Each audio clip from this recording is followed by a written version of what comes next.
That was a great shot now, wasn't it? Yes. Yes, that was the perfect shot to start the live stream. I am sorry. We're going to be going through my Pagan book collection today. And evidently my wife does not want to help me. So, yeah. This is going to be fun.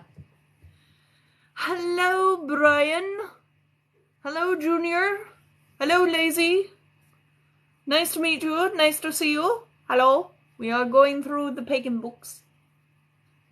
Hello, Lloyd. How's it going? Hi, Randy. Hi, everyone. Yes, books. All right. So I'm going to take my book guardian off. Isn't she pretty? She's so pretty. All right, what have we got here? Oh, and some fancy rocks. I found these on the beach. Gotta take those off. They can go on the altar for now. Alrighty. How's everyone doing today? Hi, guys. Nice to see you. Yay! Made it to alive. Hello.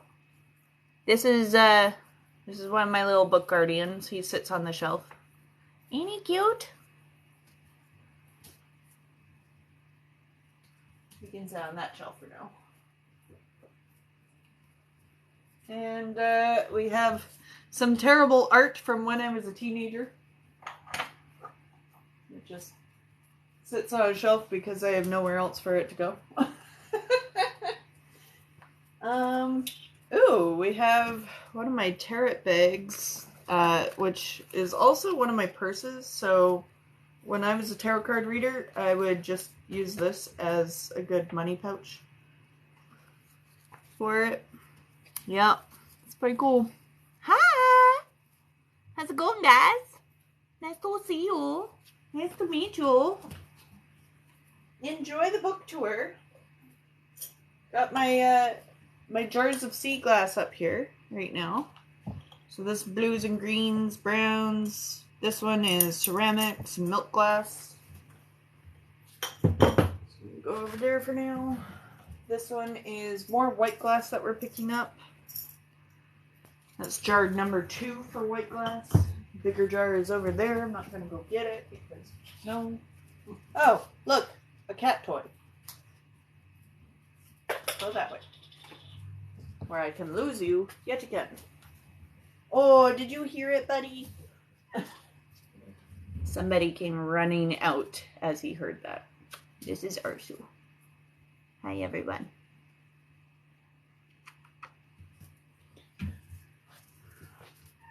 Hi. Yeah, did you hear your toy? Here you go. What else do we got on this shelf?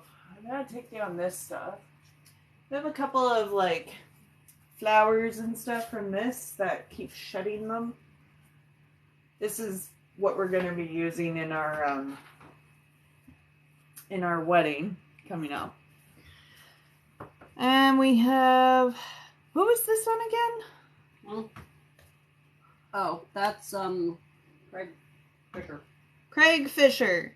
Mr. Craig Fisher. He's in Lord of the Rings, if anyone cares. Lord of the Rings. He was that blonde, beautiful elf that ended up dying. And he doesn't actually die in the books. Oh, sure doesn't. We also have Chewbacca. And we also have Ewan McGregor, who is... Or no. Grant McTavish. Grant McTavish, yeah. Who is one of the dwarves in The Hobbit, but he is also Mr. Dougal Mackenzie in Outlander. I serenaded him. He loved it.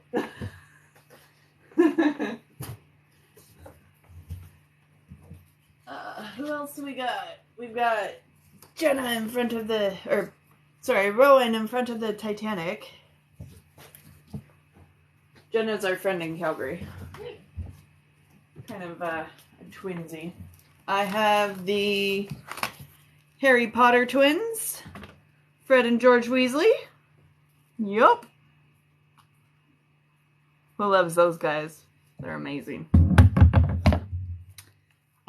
We also have one of the old plays that Rowan was in. That was for Aladdin.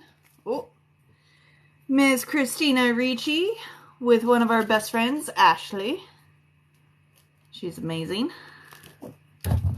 Oh, and we have Wash. Mr. Alan Tudyk.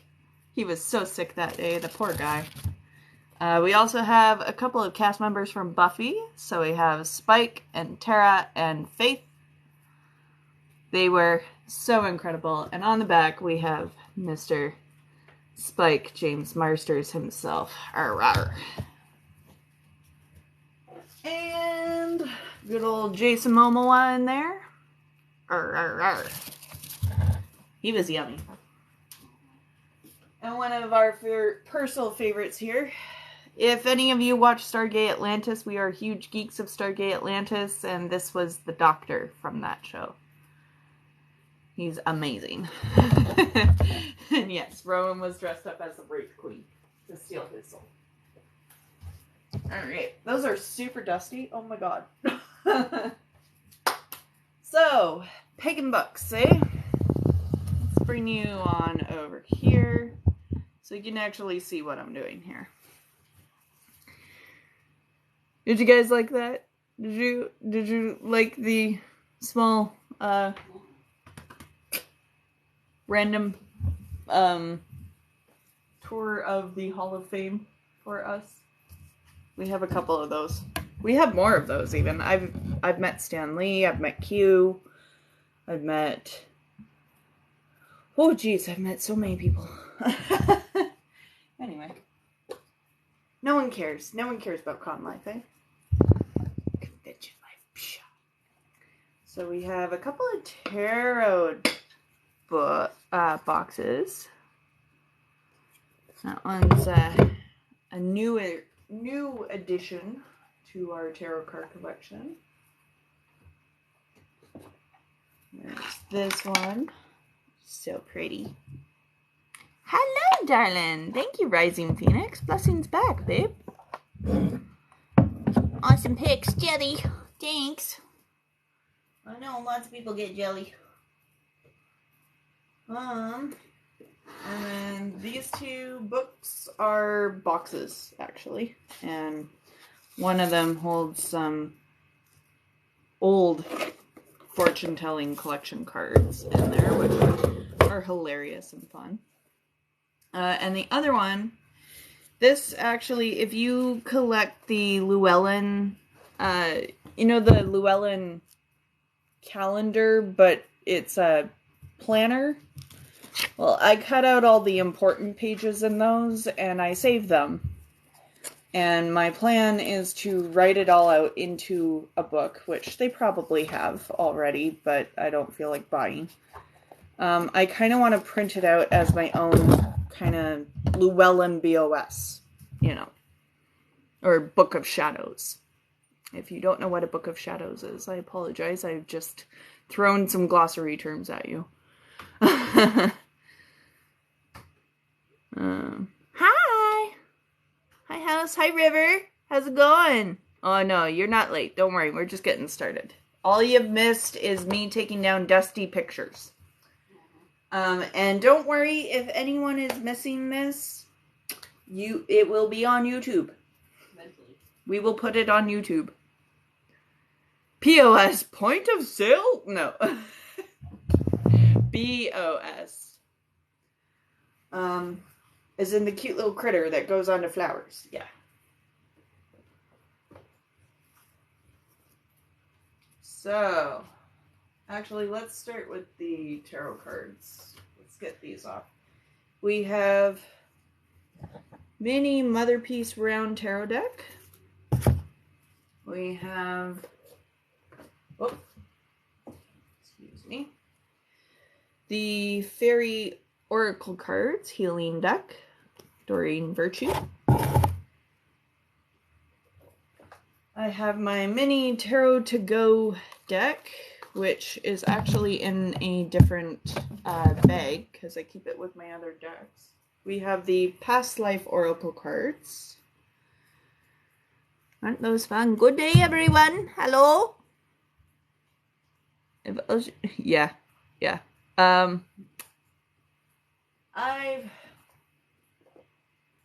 For rewriting a bunch of stuff, I have a couple of BOS books, but and journals and things like that. But for me, for the like Llewellyn stuff, there's a bunch of it that's copied in in their calendar or in their other, like they'll reuse information. So you gotta go through it and you gotta get rid of whatever is duplicated. And the love of everyone's life, Labyrinth. So yes, I will open this deck right now. We might do a tarot card tour. Oh, thank you for that. That was beautiful. So this is the tiny book that comes with it. On the back is one of the knockers, the one that can't hear anything. The book itself is illustrated. It has beautiful descriptions of everything. And this was actually made in part. The forward of this book is actually by Brian Froud, who did a lot of the artwork for Labyrinth. The deck itself is, I think, produced by Insight Editions. Yeah. Insight Editions is the producer of the deck. So they reached out to Jim Henson and Brian Froud and made a tarot card deck with them. Brian Froud and his wife, though, are very magical people. And very much so, they have made their own oracle cards and tarot decks that you can look at. And I actually refer to the fairy oracle and the fairy tarot that they've done quite frequently. Those are two of my decks. This is the cards. That is their outside, is the door that Sarah walks through in Labyrinth. And these are some of the artworks that are in here. So you have the goblins, but I mean, the world is the labyrinth because that is the world of the show. There's cauldrons or pots, Queen of Poles. There's also the sun is Toby. Like, these are just beautiful cards. Beautiful. There's feathers. And in case you were wondering who Jareth is in the deck, he is the magician. Isn't that beautiful? I love this photo. Love this art. So beautiful. Yeah. The demon, or the devil, is actually these guys. The headless guys. The ones that take their heads off. They're so fun. The King of Junk. So there's the four... Let's see here. The four suits, I guess you would call them, are, or the minor arcana, is the poles, junk, feathers, and pots. Yeah. So the King of Junk, if I have him back here, is actually the worm. The worm at the beginning of the labyrinth. He is the King of Junk. The star is Lancelot. Yeah, these are beautiful. The chariot is, of course, Sir Didymus and Ambrosius. Yeah, these are just King of Feathers. Again, obviously. And then the Hierophant. Obviously Hoggle. Obviously. Justice is the Helping Hands. The Helping Hands of Justice. Haha. Haha. And my favorite card of the entire deck, other than the Magician, because Jareth, but is Sarah, the Fool. Yeah. Really gorgeous. Gorgeous cards. Love these. So that is the Labyrinth deck. I will go through it in more detail when we do maybe a tarot card tour, maybe, in the future, since we have 20 decks. And there might even be our 5 rune decks that are in there as well. Our 5 rune stones.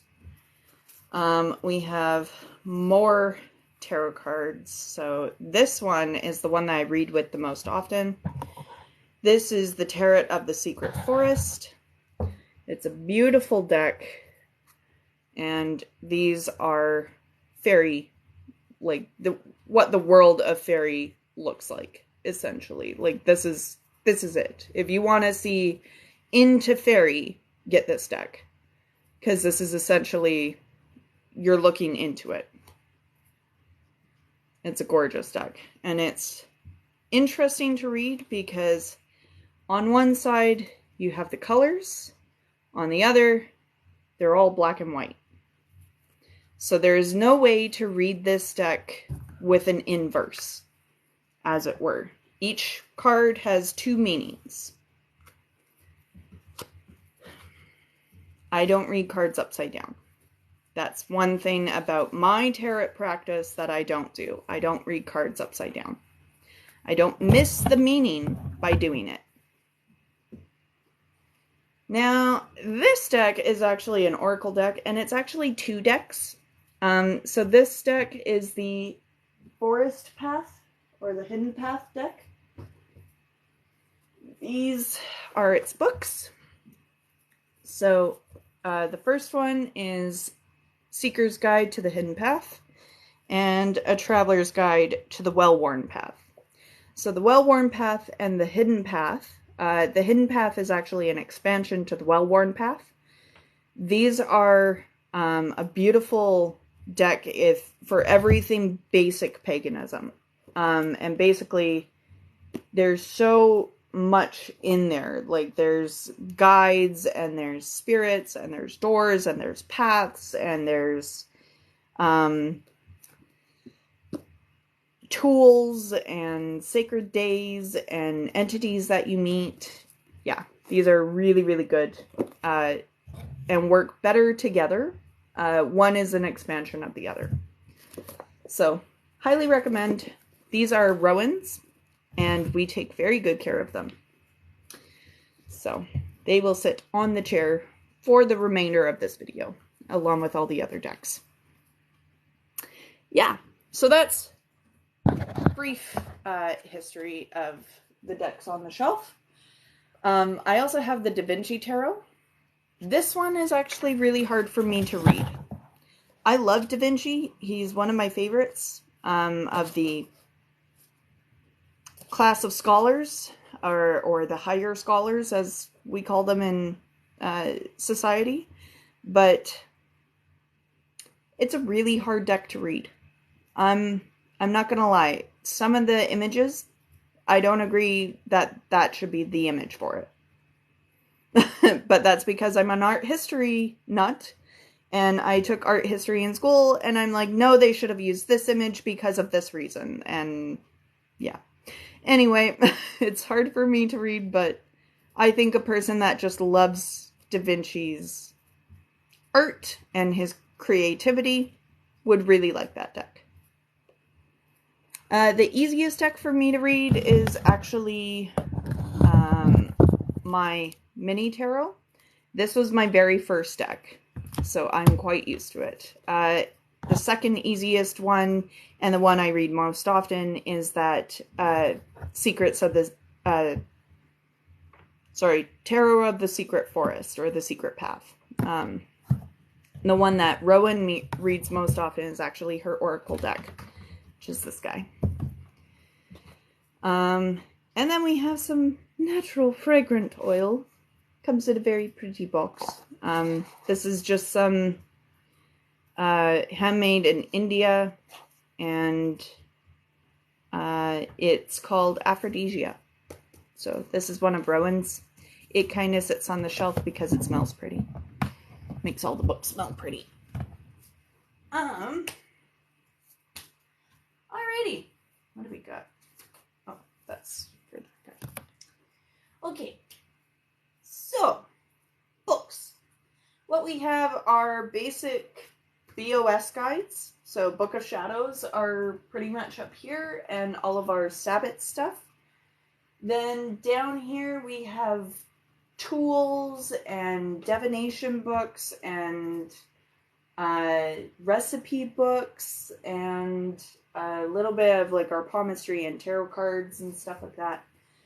These ones down here is kind of like your history of magic section. So there's stuff about the Celts and the Druids and the Egyptians, and then there's other books that are just random spell books, but they have good information in them. And then we also have our journals, which are over here.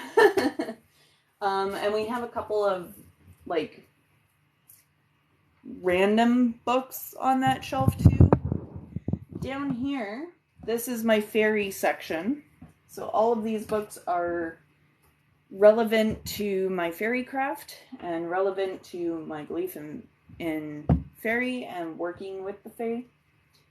And then down here on the lower shelf, on the bottom, these are references that we use, or magical references. So, I mean, I've got a couple more fairy books down here. A couple of these are kids' books because my niece and my nephew are under the age of 12, and sometimes when they would come over, I would pull out these books for them and let them go through them, because I believe that it's very important that you widen a kid's horizons before their parents have the influence. Takes a village. And then we have a couple of like encyclopedias down here. So I have my Encyclopedia of Spells, the Encyclopedia of Vampires, the Dictionary of Mythology, the Element Encyclopedia of 5,000 Spells. We also have the 1,000 Spells down here. Magical Creatures and Dreams. And then we also have Encyclopedia of Wicca and Witchcraft. And yeah, a couple of other like field guide resources. This book should not be down here. Hey, babe. We have it. What? Yeah, we do. So we're going to remove this from the Amazon wish list. Because we have that one. Yes. Anyway, so let's get back to the top, and I will go through each of these one by one with you guys. Used to have such a collection, but moved and lost much of it along the way. Oh, that's heartbreaking. I'm so sorry. Hi, Tucson. Hi. I visited Arizona when I was a child because my mom and my grandma and much of my family on my mom's side lived in Arizona for a number of years, actually. So, hi, we're not from Arizona. We're from Alberta, but we live there. I never did. I just visited. Oh, I'm so sorry, Bambi. That's so sad. Okay. Here we go. Okay. So up here, because I've been using these ones frequently, I've left them on the shelf vertically instead of horizontally. Horizontally instead of vertically. So, Working with the Fairies by Anna Franklin. This is actually in one of my reference videos. Very, very, very, very, very good book. Highly recommend. Even though it's shoddy Photoshop cover. it adds to the charm, honestly. And she actually helped write and co-write, or she did write, the Encyclopedia of Fairies, which I use all the time. Again, shoddy Photoshop cover, but adds to the charm. I really, really, really love these two books. These are my go-tos, basically. So yeah, there's those two. This one typically lives on this lower shelf, but I've been using it quite frequently, so it's lived on the top shelf. Basically, the or underlining title of this is Magic Spells, Potions, and Recipes to Attract and See Them. Yeah, be careful with attracting and seeing Fae. Yeah. We also have the Mother Peace Tarot Guidebook, which is that little circle deck that I pulled earlier. That is a gift that we received from a good friend. I'm sorry, I'm just gonna try and adjust this. And that is that's the book that comes with that deck. We just haven't found a spot for it yet. We have The Witch's Grimoire, Write Your Own Book of Shadows, Judy Ann Knock. Very good book. I love the torn pages aesthetic that it has. And then The Wiccan Year by Judy Ann Knock. Both of these are a delightful size, shape, color, have the ripped pages on the ends. They're just wonderful little books. This one's mostly about Sabbats and rituals about the Sabbats, and then this one is like how to write your Book of Shadows. Good little starter reference guides. We love those. The other book that I pulled is Midsummer. Likewise, this typically lives with its brethren that's just over here. We are still missing a couple of this series, and I believe I put them on the Amazon wish list, but as if you guys want to get us stuff, you don't have to. I am very grateful if you do, though. So this one's Midsummer. Obviously, we just had Midsummer, so that's why it was out. Oh, we have that. Yes. Good books. So I'm going to go backwards on the shelf. So furthest from you forward, because it's easier for you to see. So first off, we have these three. I bet you can't guess what these are. Yep, that's right. Those are Books of Shadows. Those are very, very good and dear to me, and no, you will not see into them. I'm sorry. They're gonna go on the couch over here. I don't put those on the ground. Nope. No, I don't.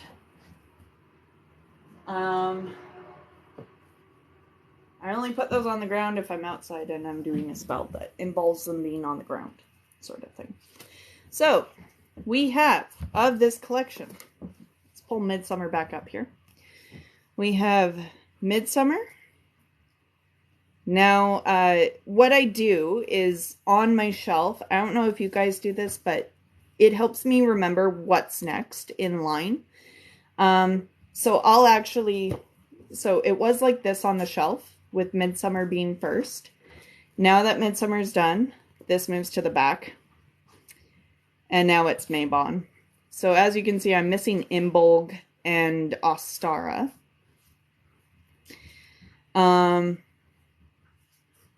These are out of order. I'm sorry. Should be Beltane, then Midsummer. And then Lammas, Mabon, and Samhain. And then Yule. So I rotate these on my shelf, which is why they're a little bit out of order and messed up. But yeah, we rotate them throughout the years. That helps us remember what one is next. So Lugnasa or Lammas or First Harvest is next, which is why that one is going to be first. Ta-da!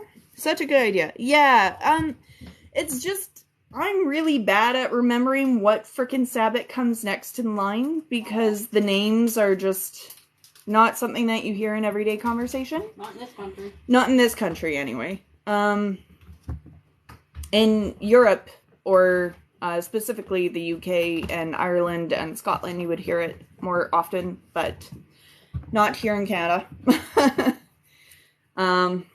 So, because I sometimes have a bad memory, I rotate it because then that's my calendar year. And then I know which one is next. And I know which holiday I'm pulling for a little bit of advice or some inspiration. Next up, I am a big fan of Silver Ravenwolf. I've heard a lot of people don't really like Silver Ravenwolf, and that's okay. That's your prerogative. Cool. I do. So I have a lot of her books. So you'll see a lot of them on that top shelf there. This is her Spells of Protection and her Spells of Prosperity, or Abundance, Abundance, Protection. She has a new book out that combines these with the Love Spell book and I think a Prosperity book. And those are called Silver Spells. I am missing the Love Spell book, but that's intentional. I don't do love spells. I don't think anyone should. I think that is, unless you are pulling self-love into your life, you shouldn't do a love spell. End of story. But that is my preference. That is not anyone else's. Hi there. Hi, Dragon Lady. So next up we have Wicca for Beginners. This was one of my very first witch books that I ever picked up. It is very, very good. It's by Thea Sabin. It talks about the principles and practices of witchcraft and the fundamentals and the kind of philosophy of it all. Basically, like, where to find your ground and centering, where to find, like, the nature sort of practice of it all, the fact that it is a nature-based religion, the fact that it is a way of life instead of more of a religion, and that's the blend of science, philosophy, and magic all blended into one. So, highly recommend. That's one of my very first books. Very good reference guide, too. And I honestly love her little forward on there. It's, like, one of the most funniest little tidbits that I've read in a long time in an actual, like, how-to guide. Another one of my very first books was Wicca Beliefs and Practices. So I studied a lot about the practice system before I actually got into the magical side of things. So this is another very good guide. This one is Cantrell. Right there. Gary Cantrell has written this one, but this one actually has some meditations that you can follow, some other rites. It's got grounding spells in there. It's got, you know, how to read runes and some divination techniques, a little bit of like how to open a circle, how to close a circle, what you should do to protect yourself in the circle, what you should do to, you know, if you want to invoke water and make yourself some holy water, if you want to come out of the broom closet, that's what that looks like, you know. And you don't, he does it in a very practical way. He does it in a way of, if you want to come out of the broom closet for you, cool. You don't have to tell anyone that you're out of the broom closet if you don't feel like you're safe to do so, you know? Good book. So those are two of my very first spell books that I've ever gotten. Very, very good. Another one, Silver Ravenwolf's Witch's Notebook. And this is basically how to write your Book of Shadows. And how to do a couple of visualizations, meditations, different symbols and what they mean, different protection symbols, some stuff about the tarot. Yeah, good little reference guide. I really like this one. The notebook itself, there is a different notebook that you can get that is Silver Ravenwolf's notebook, and it's the one that you can write in, I believe. But yeah, those are 3 very good books to have on the shelf. You consider yourself to be a Norse pagan? Hello. I'm Celtic pagan based mostly, but Rowan is actually Egyptian pagan. So, yeah, we have found ways to have our entities talk, as it were. And let me tell you, the Morrigan and Anubis have some interesting conversations. Yeah.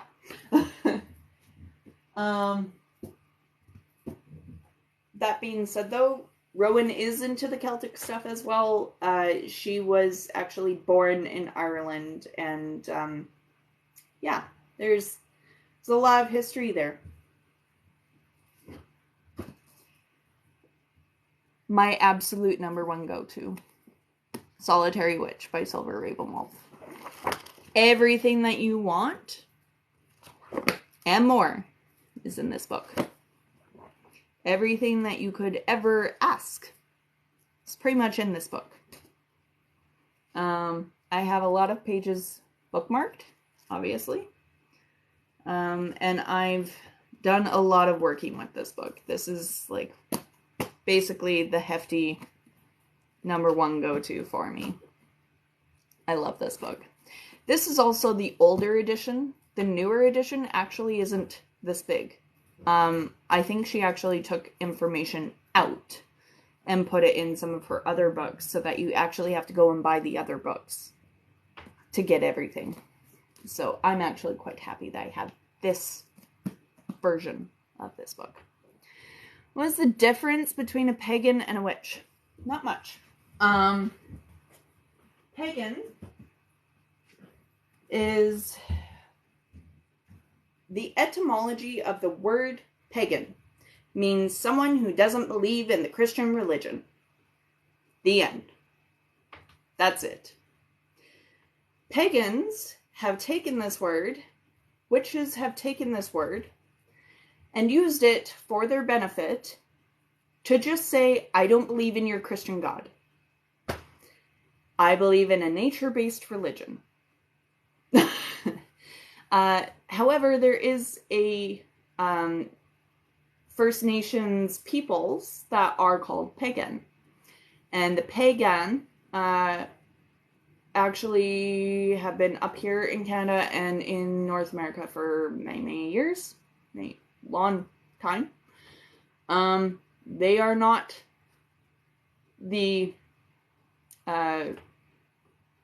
witchcraft variety, but I'm certain that they have their own rituals and sort of nature-based beliefs. But for a witch is just a person who likes to commune with nature, honestly. That's what that is. And they're just a person who has knowledge of nature-based beliefs and kind of a way of life. So there's not much of a difference between the two of them.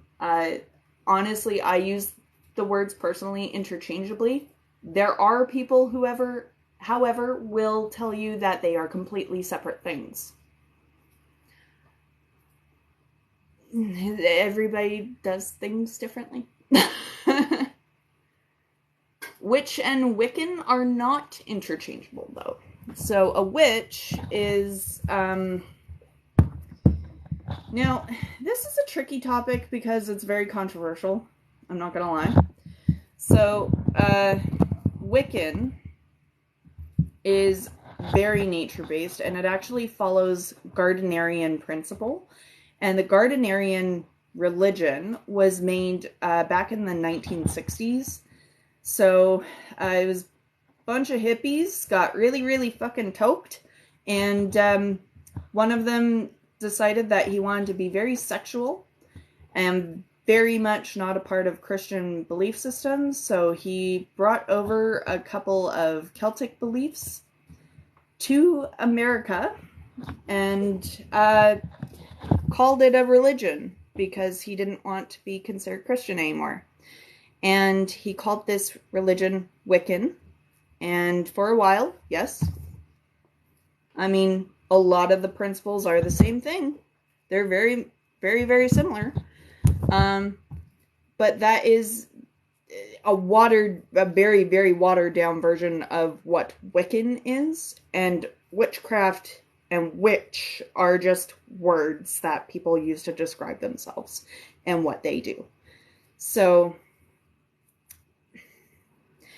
the word witch actually stems from a word to it's from the British etymology and Germanic etymology, and it basically just means wise woman or wise person or shaman. That's it. That's all that word means. It's not some old haggard lady that like sits in her cottage all day with her cat, stewing over a cauldron, cackling madly, although that is somewhat what I do on a regular. A little bit. But yeah, it's not the Hollywood version of witch that we've all grown up with, which is actually a very poor way of looking at it, and that was stemmed from fear and hatred and anger. And it's sad, but it's there. Yeah. Women with the wisdom. Yeah. Yeah. Wise woman. That's it. That's all that word really means. Or wise person. Shaman. Whatever. So. That's the kind of difference between the two. Yeah. It's a very, very, very controversial topic. There's a lot of people that will tell you that all three of them are separate: pagan, Wiccan, and witch. I personally come from it where Wiccan takes a lot of the belief system of paganism and turns it into an actual following and religion, whereas paganism is more of a way of life. But that being said, I follow a lot of Wiccan ideas, and most of the time I don't see really, like, it's very gray, right? Like, all of them kind of bleed into each other, and that's the beauty of witchcraft, is that you can do whatever the hell you want, and everybody will accept it because that's what you are. It's the beauty of it. Anyway, books. This is why we are here. So I have more Silver Raven Wolf, to ride a silver broomstick, to stir a magic cauldron, and to light a sacred flame, and Hedge Witch. These are wonderful, wonderful, wonderful how-to books. They are basically like, there are people that will say that there are 3 initiate stages of being pagan. This is basically your first stage, your second stage, your third stage, and then if you're interested in hedge witchery, which is a little bit different. This is more of a hearth, home, foragey, go out into the woods kind of way of life. Whereas these 3 are like your fundamentals of magic, and your fundamentals of the craft, and your fundamentals of like how to do things, like manifesting what you want to see, manifesting what you want to do, manifesting abundance into your life, manifesting protection into your life, doing ritual practices that for the Sabbats, for the spirits, for whatever. Yeah. So that's what all those are. They're fun. They're really good books. Yeah, no worries. No worries. It's why I'm here. I worked in... So, a little bit about me. Okay, story time. I worked for one of my very good friends who owned the Witchery in Calgary, Alberta. The Witchery is now closed, but it was a pagan, metaphysical, new age shop. And basically every time I was in the store, my bestie would call me back and she'd be like, you know what? I need your help today. I need to go and mortar all of these herbs. Can you do that for me? Cool. Yeah, sure. Can you man the cash register while I go into the back and do a tarot card reading? Yeah, sure. Cool. So I did a lot of that. I met numerous people through that. Connected my way through into learning what the differences were.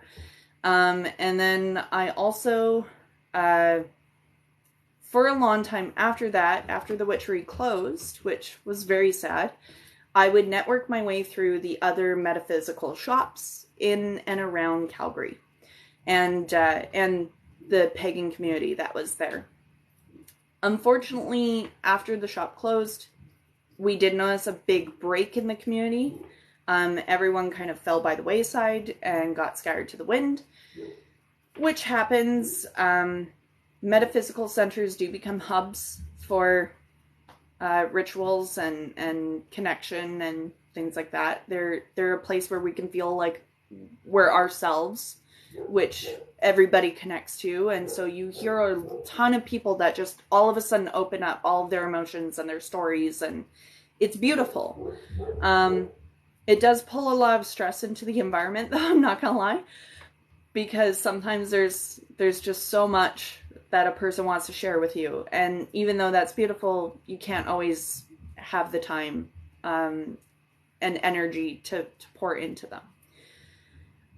So after that, there was a couple of years there where I just spent my creativity and my energy into another friend's business, and his business was doing filmmaking, where I got in connection with one of my colleagues that worked at the Witchery. Her name is Kat. She's my best friend. And we looked at each other and we're like, you know, I know you. Like, her and I barely interacted while we were actually at the Witchery. But I was like, I know you. And she's like, I know you too. And I'm like, Mimi. And she's like, yeah, Mimi. And I was like, yeah. And that was our connection there. And we've been friends ever since. Nothing has really separated us except for like actual space of like distance. She still lives in Alberta. I now live in Victoria. But her and I helped her with her business, which was the Wandering Gypsies. Her ex gave that title to the business. It's not something that we actually wanted to call the business. We just wanted to call it the Wanderers. Or Kat just wanted to call it the Wanderers. But that didn't really fit with the aesthetic. What we were doing was entertainment services for corporate events and for other events. So we would go and I would do henna. I would do tarot card readings. Sometimes I would do tea leaf readings. Kat would do palmistry. She would do tarot. She would do oracle. We also did belly dancing. We also did a bunch of other things. We were actually recognized by the Roma community, as Kat and I actually have Roma roots, and we were actually recognized as a troupe in our own right, essentially, and as positive influencers for spreading the word of what Roma is. And Roma, if you're not aware, is the actual term that you should use when you're talking about traveling people or nomadic people. Of the specific area of Romani and Romani culture, which is somewhere around Turkey and Russia and the Ukraine, actually. Yeah, and Turkmenistan and Kleskovania and like all those little tiny countries. Yeah. So I miss going to. Yes, I do. I have a very, very old ancestor way back in my dad's side of the family that was Roma. And I also have Irish traveler on my mom's side and on my dad's side. That was in the family as well, which would be considered gypsy. I know that a lot of people do not like the word gypsy. I personally don't either. But I do use it to explain to people because a lot of people don't know what Roma is or traveler. So, yeah.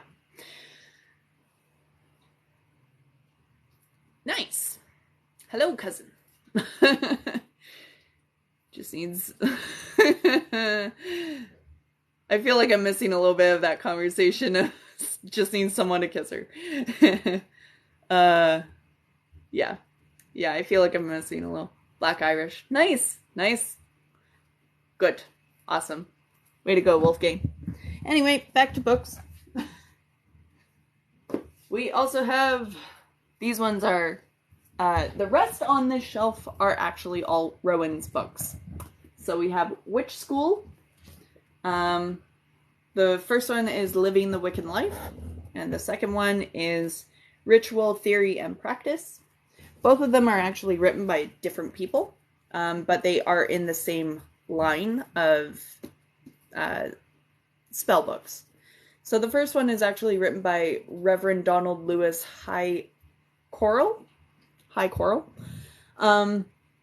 And he is a reverend of a spiritualist church in America. And then there's Debbie Tompkins, who works very closely with him, and she wrote the Living the Wiccan Life. So yeah, those are good starter books. I haven't really looked into these ones, but I do know that there's a lot of like ritual work in here that you can look at, and there's a lot of like working with elements and working with different meditative practices towards those, and what their correspondences are, what the spiritual healing is, pendulum work. There's a lot of good basics in here. So they stay up there. Let me grab a drink. Hold on. Got some iced tea. Okay.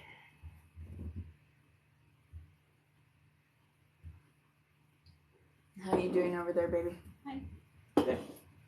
Rowan is here, by the way. She's just on her computer.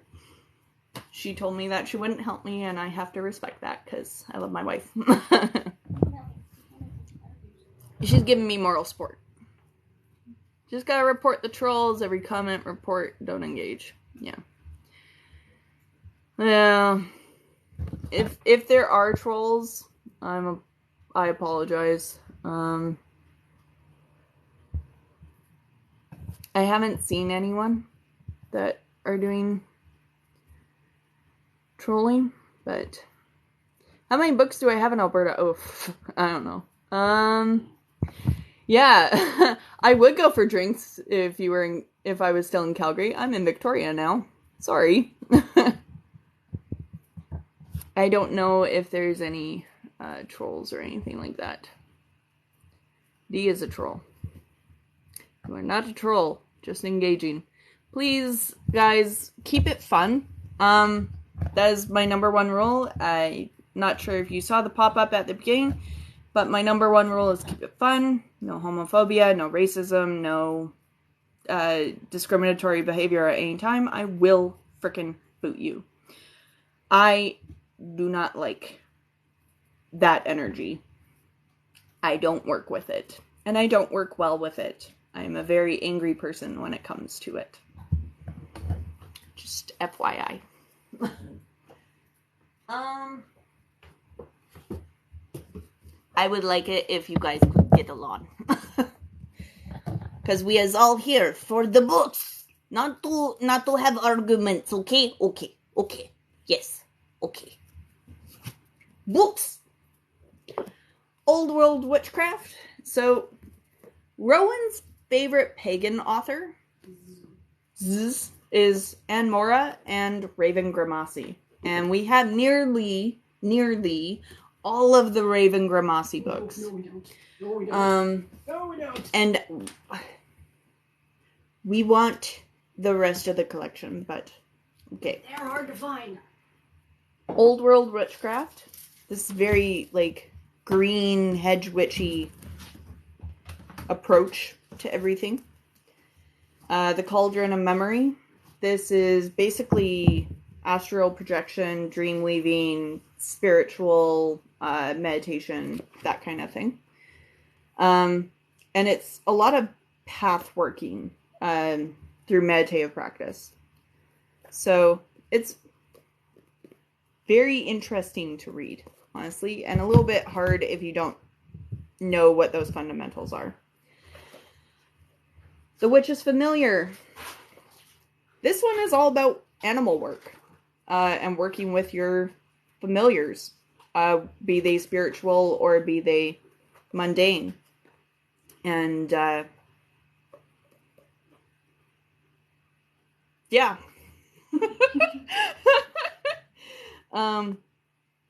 It's basically spiritual partnership for successful magic. All of these are Raven Grimassi, by the way. Spirit of the Witch.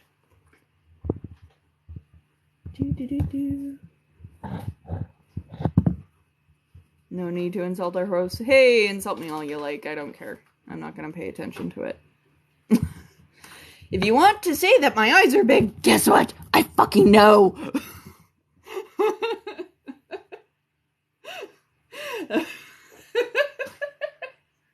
Sorry.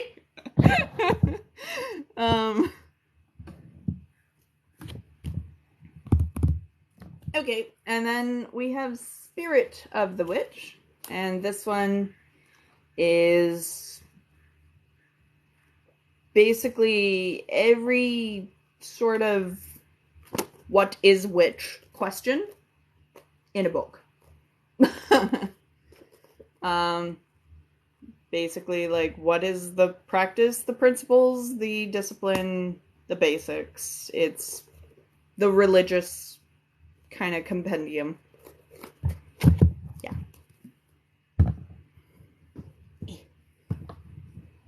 Hi. Hi. Are you okay? Yeah. What's up? There's books on the floor. Yes. I cleaned the floor before I put the books on the floor. You know this. I did sweep. There's still books on the floor. Yes. You want me to go through the shelves and to clean the shelves, right? This is what we do. Hi! Oh, thank you. We appreciate the congrats on 20K. Thank y'all. Why do you think you can tell people to be different? Oh, boy. D, you know what, hun? I'm sorry, bud. Goodbye. Here we go. He's gone now. Goodbye.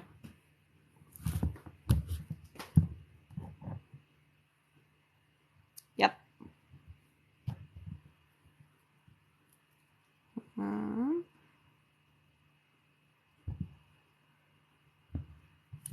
I think I just got rid of him. There we go. There you guys go. He's no more. I don't tolerate that behavior. Nope. Oh, guess what? Guess what happens with that kind of behavior? Sweep, sweep, sweep the ground. All negativity will now be found. Sweep, sweep, sweep the ground. Out the door it goes. To be returned into the universe and be recycled into positive energy. Goodbye.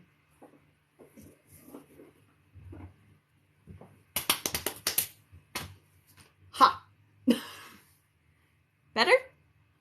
Better. Okay. So, next up we have the Anne Mora collection, which is all the rest of these books that are on this shelf, other than this one. Which 2 books Mel was asking about? 2 books to want a screenshot. Can we see the old witchcraft book again? Oh, yes, absolutely. Hold on.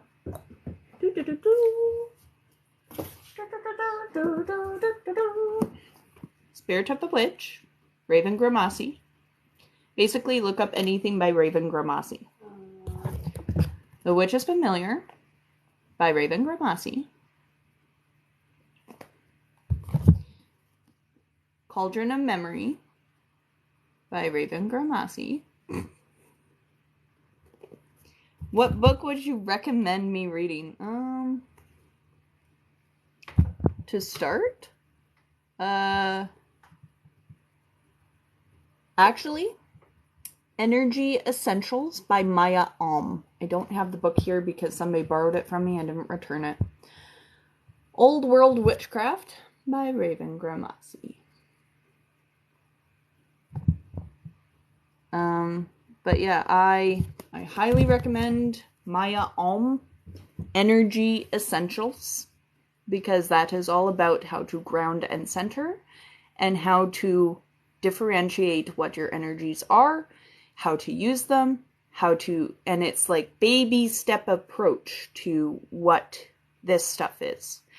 And then any one of these top shelf books that I've just gone through. And don't worry, all of this will be on YouTube, so you guys can go through the collection and screenshot whatever that you need to.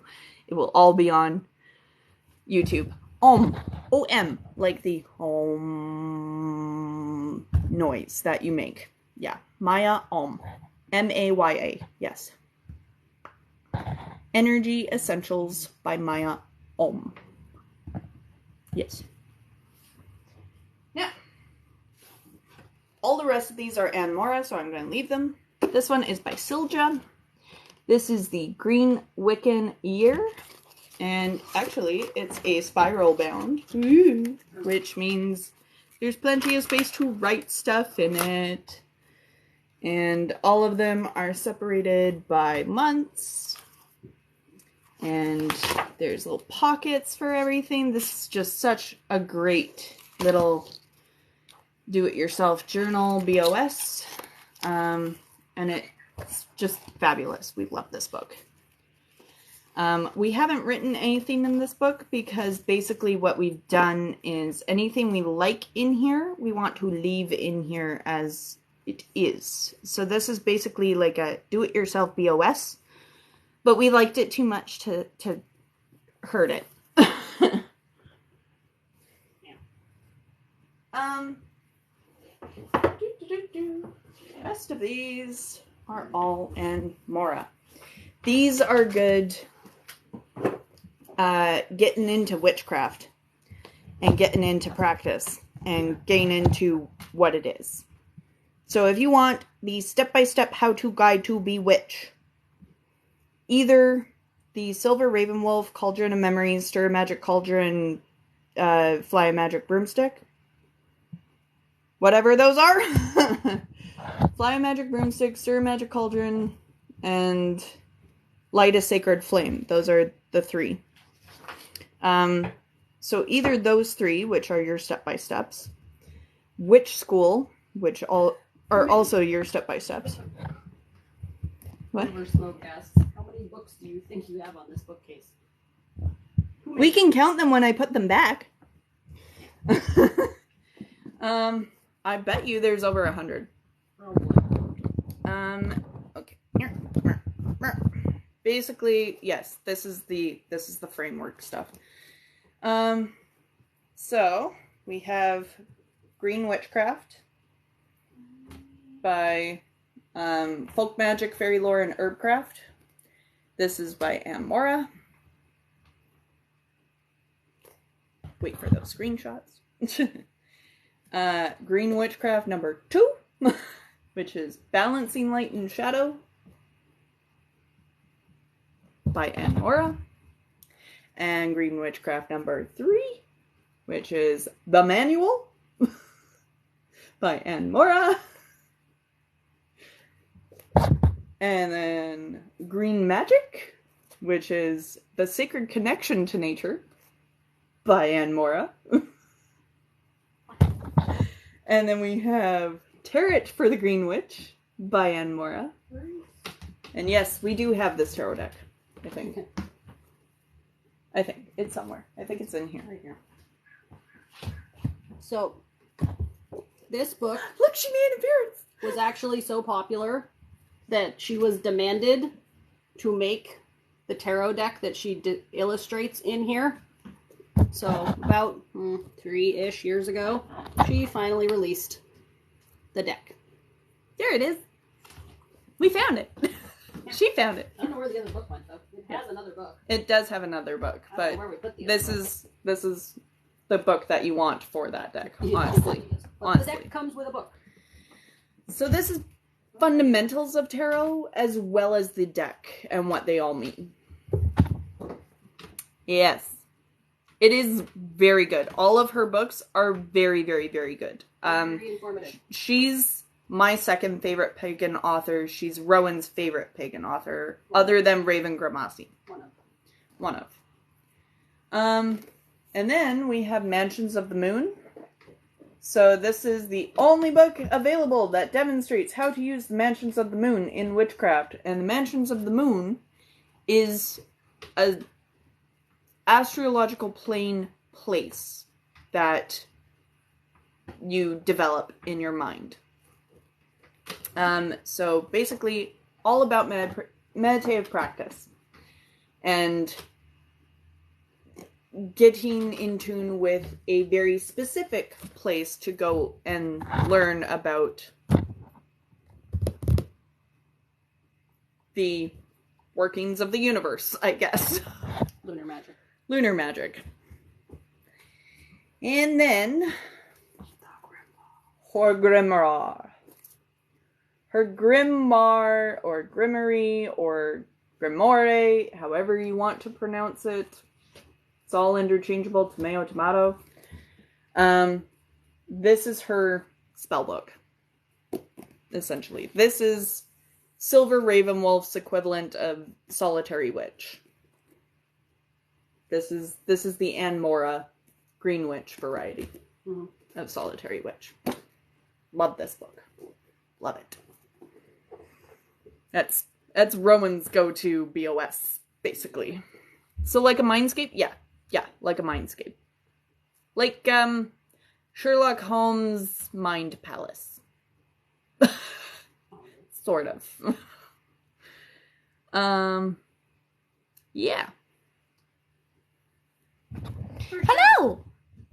Hi, Genocide!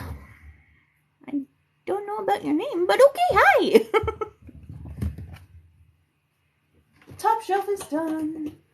One down, 3 to go. Let's go on to... I'm gonna go through these ones real quick because most of these are tarot books. So just heads up. So first up we got Power Animals. And this one actually kind of goes with the Animal Speak book that I have on this lower shelf. Both of these are how to connect with animal magic and creativity magic, creation magic. And what kind of, like, when a deer, like, literally comes up and licks you, what does it mean, kind of thing. If you want to find a meaning in it. The other books here. Book of Nightmares. Nightmares are important dreams. Pay attention to them. Literally. If you have a nightmare, pay attention to what happens in the nightmare. What scares you? They are important, important dreams. Answer Johnny's question. The answer is both. Johnny? Both. Yes, I am sharing my collection and Rowan's collection. Both of us. We do have a list going on it. We do have a list going on Amazon, yeah. We will make an actual list of, like, all the books that we have, and I will put it on Goodreads and Amazon, for you guys to to go through if you want to find one of these books and be like, hey, I want this book in my collection. Yes, we will put that list up. I just need to go through it all. As many as we can find. Some of these books are really old. Yes. I got a Himalayan salt set a long time ago. It had bath salts. It had a salt rock that my mom now has in her house, and a couple of other, like, smaller variety salt rocks that you hold and you can have in your house as house rocks. Mm-hmm. That is what this is from. This book is just a basic history about Himalayan salt, what properties and what goods it has, and why people use it as a substance for healing properties and healing materials, what its therapeutic benefits are, and then it also has some remedies of salt baths that you can use. So I keep it on the Pagan shelf because rock book. Rocks. A list of recommended books for beginners would be great. Yes, we will have that. We will have that. I have a plan for that. I'm sorry. You guys are like, I need these answers now. And I'm like, sure. Soon. Green Spirituality. Reflections on Belonging to a World Beyond Myself by Veronica Ray. This is just a book of reflections. So if you kind of like an answer book, you know, like one of those like flip books, and you're like, I need an answer to something. You can flip to it. There'll be a reflection that you can read and, you know, relate it to the issue that you're having, or just fun to read. Good to read. Yeah. It's just a good, I call it a self-help book. Yeah. On this shelf, Good content for the YouTube. this is one of my rune sets. This is the Philosopher's Stone rune set. I need to find these again. I've lost many of them, but they're not like your typical runes. I miss this set. I got it while I was, my mom actually got this set for me while I was still a kid, and she didn't really realize I was getting into this stuff, and she thought I was just into Harry Potter, and she read Philosopher's Stone, and she was like, oh, that's Harry Potter, and she bought this for me. Had no idea that, yes. Anyway. Yes, good content for the YouTube. All of this will be on YouTube, don't worry. We have a palmistry book. Obviously, no need for explanation. It is a palmistry book. This one is by Ross Levine. We have 3 more palmistry books. So this one's the Palmistry Bible. I honestly highly recommend this one. It will go through each and every individual line, section, area, what they look like, everything. This is amazing. Yep, best book I ever bought. Jane Struthers. Get this book. So good. Also this one, Kat gave me this one, and she also recommended this one. These are also very good reference guides to where the lines are, what they'll look like. It's got a lot of description in there. But some of the information in this one's a little old, which is why I recommend the Bible. The Palmistry Bible. And then this one's quick and easy. This is a good reference guide for when you're doing palmistry on the go. I bring this book with me. And basically, like, when you run into something that you're sure means something, but you can't really remember quite what, you can just quickly glance at this and be like, oh yeah, that's this. Blah, blah, blah. So it's a good little quick and dirty palmistry book.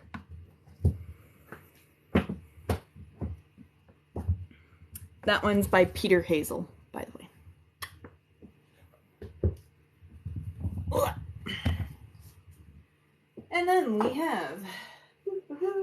the Cup of Destiny, which, hang on.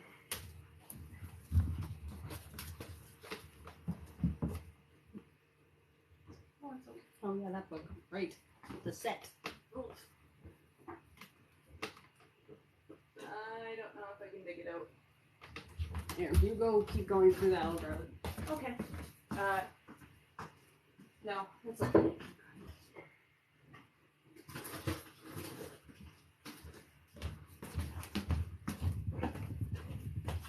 The thing she is looking for is buried in our china cabinet. Give her 1 minute. I shall sit here to be a face. Yay! Hello.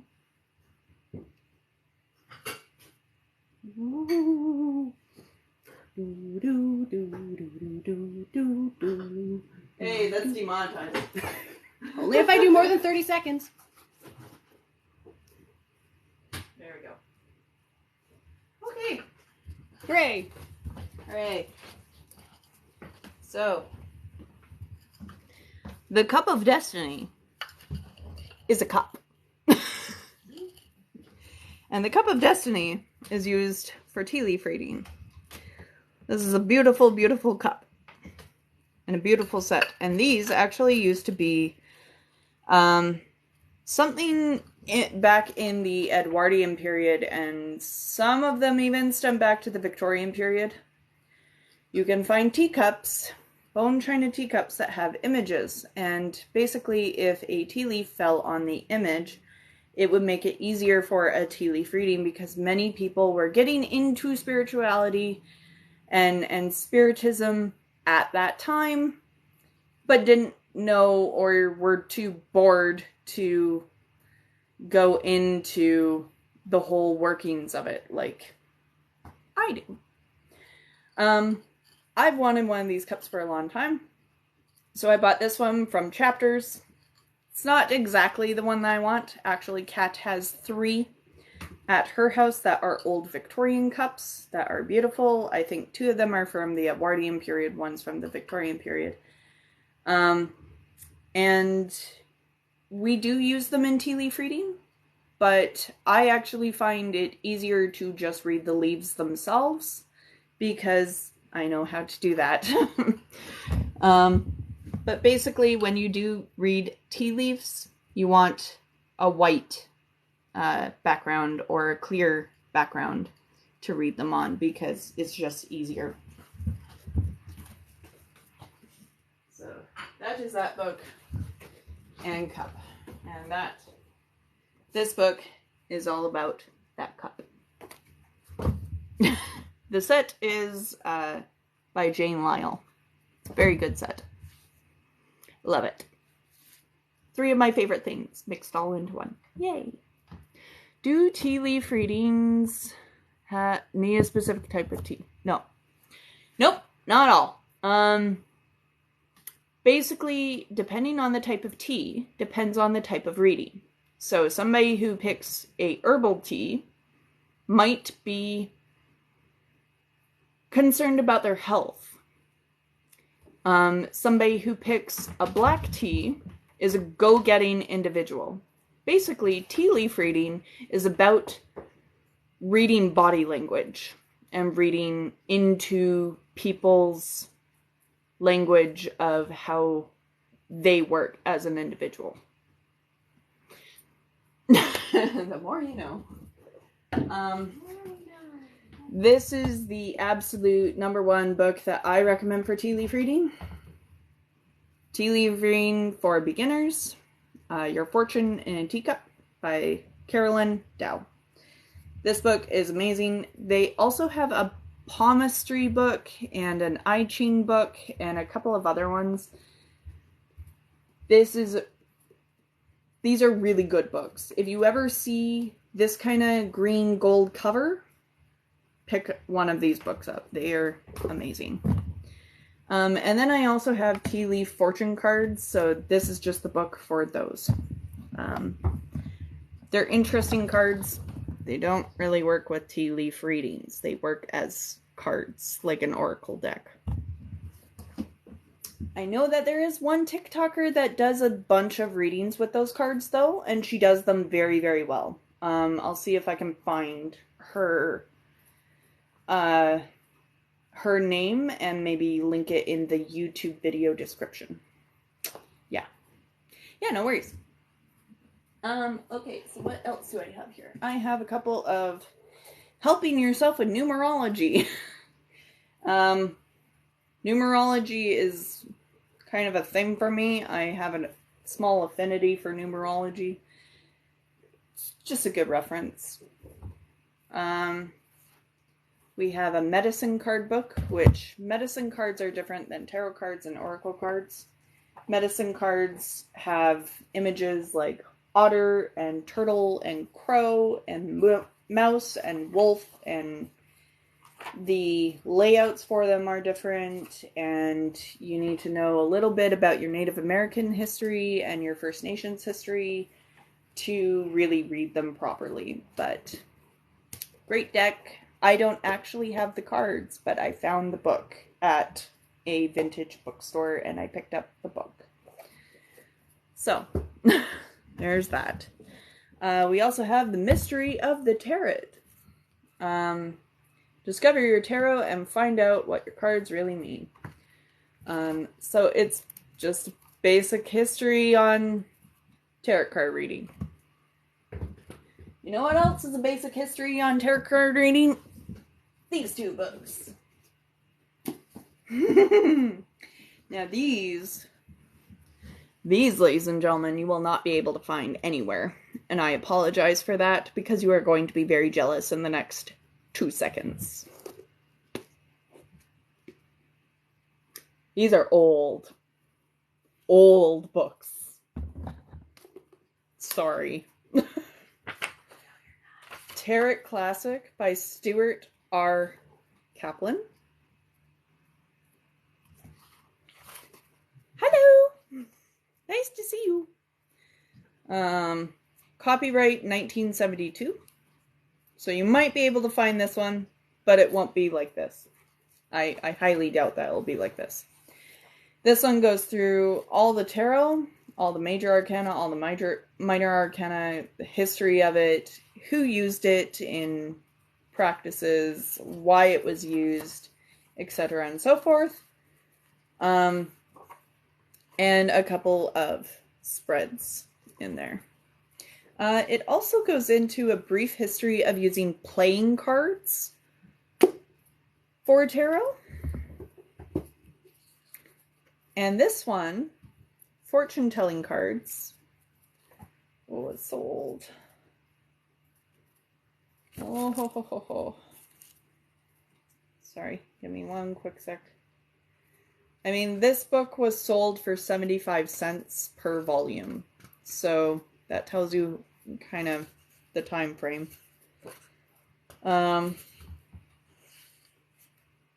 It doesn't actually have a publishing date in the book, but 75 cents per volume, probably I would wager Edwardian period. Because that's nearly $1, right? So I would wager Edwardian, because Victorian, Regency, Romantic, Edwardian. Yeah.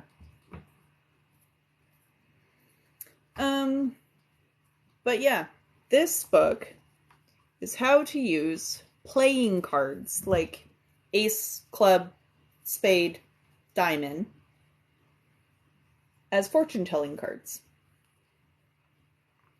And basically spreads on them, how to use it in your everyday life, a couple of different little ways to read them.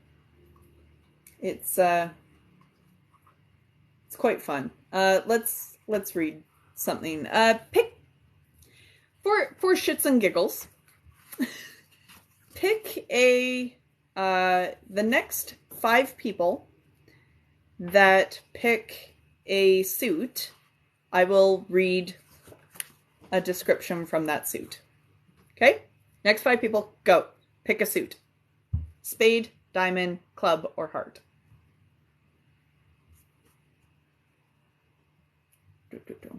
Like the creaking of old bones. Yes. Very much so. I will read the ace from that suit. Go. Go, go, go. Next 5 people. Heart. Heart? Oh, heart. All right. Heart. Ace. He that draws the ace of hearts shall surely be a man of parts, and she that draws it, I profess, will have the gift of idleness. Spades. Thou that dost draw the ace of spades shall be sore flouted by the maids, and when it is a damsel's lot, both love and honour go to pot. King of spades. Ooh, and diamond.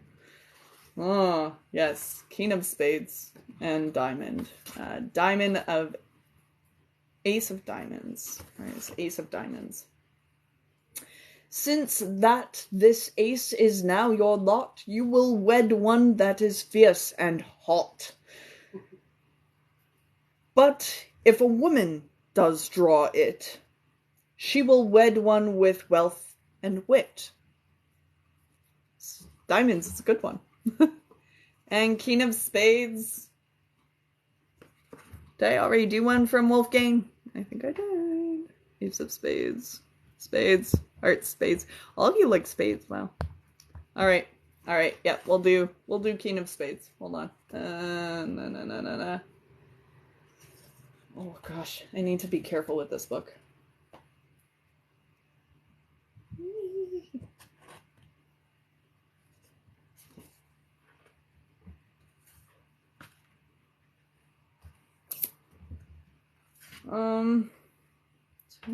Yeah, no, we're still in spades. Okay.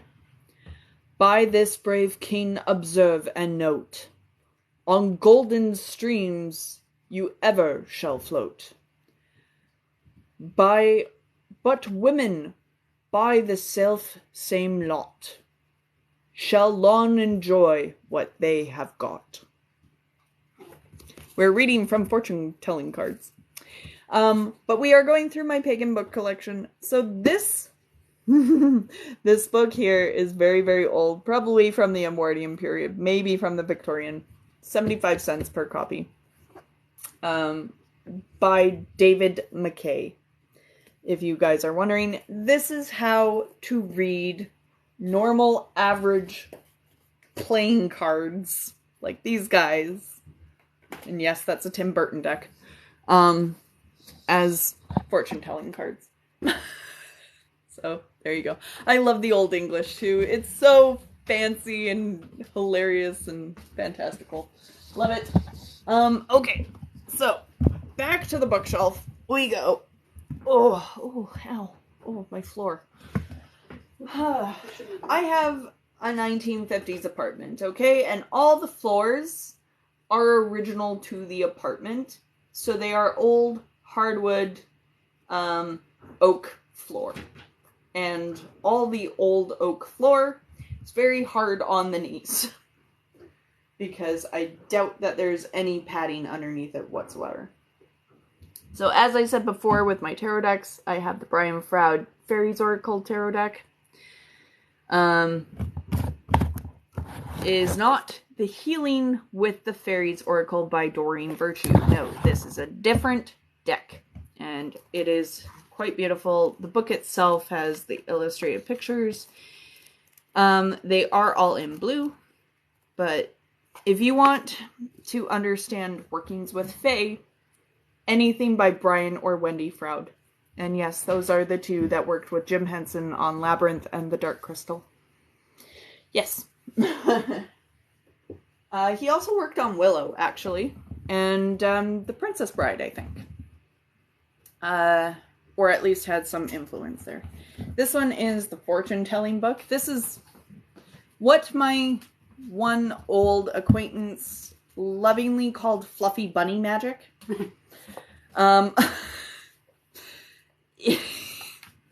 Yeah, it actually does have information about how to read average playing cards as tarot as well. But not as in-depth as that red book that we had. But it also has information on tissography. Oh, thank you for that. That's beautiful. I love origami cranes. I make them a lot. It's got, most of this is actually like omens and superstitions. You know? Like this is like grandma says don't walk under ladders because then you'll break your back. Like don't walk on a crack because you'll break your back kind of stuff. You know?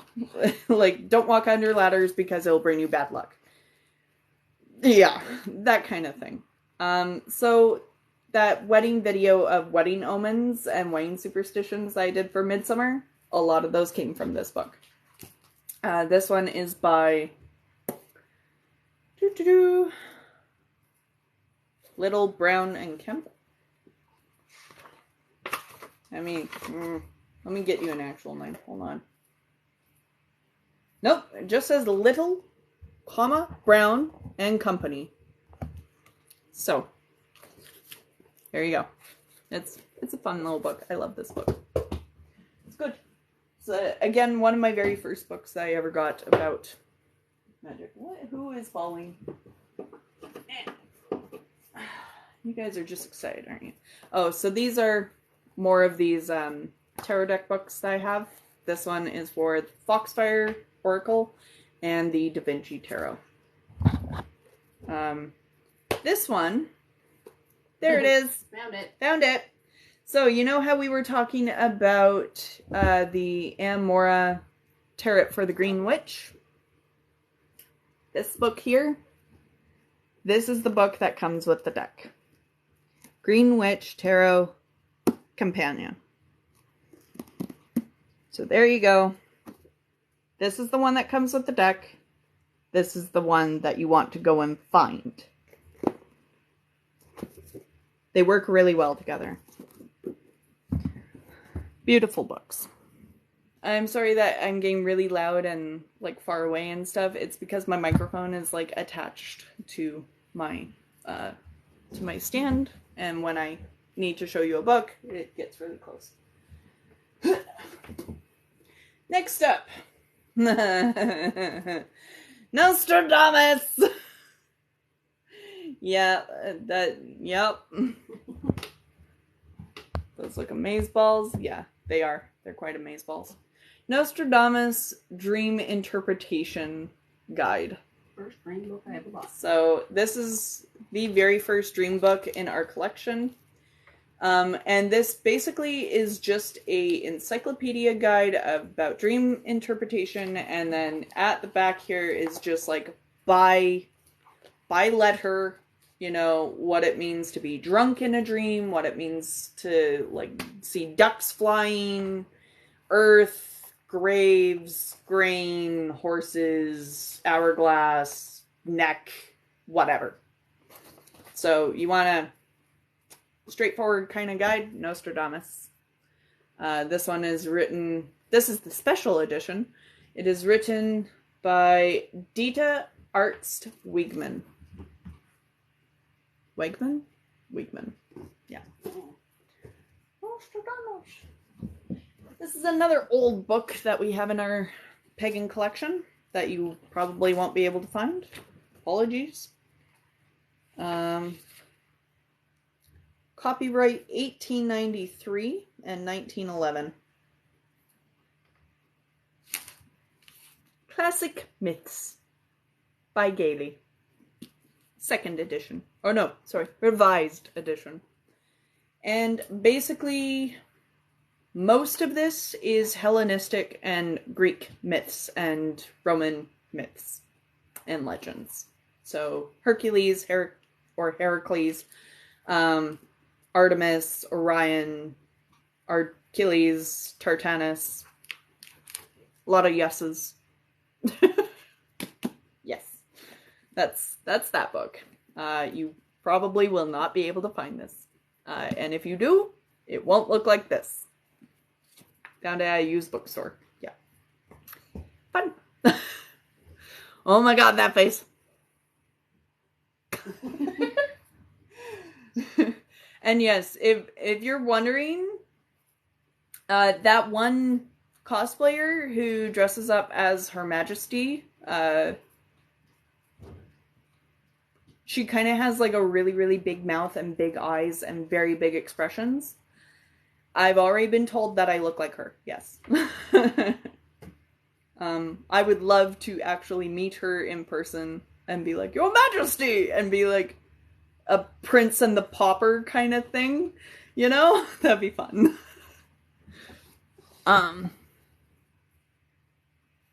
Yes. Earth walks for body and spirit.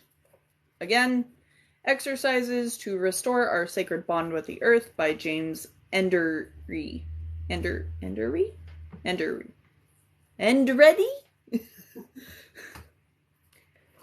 I pretend I can read. Basically, meditative practices and how to do earth walking and pathfinding. Yes. Very, very, very, very, very good book. He has, actually, the author of this book has workshops throughout the US, Mexico, and Canada. And he's actively involved in preserving the world's indigenous cultures and traditional sacred sites, such as those as the Huichol Indians of Western Mexico. I apologize if I mispronounced that.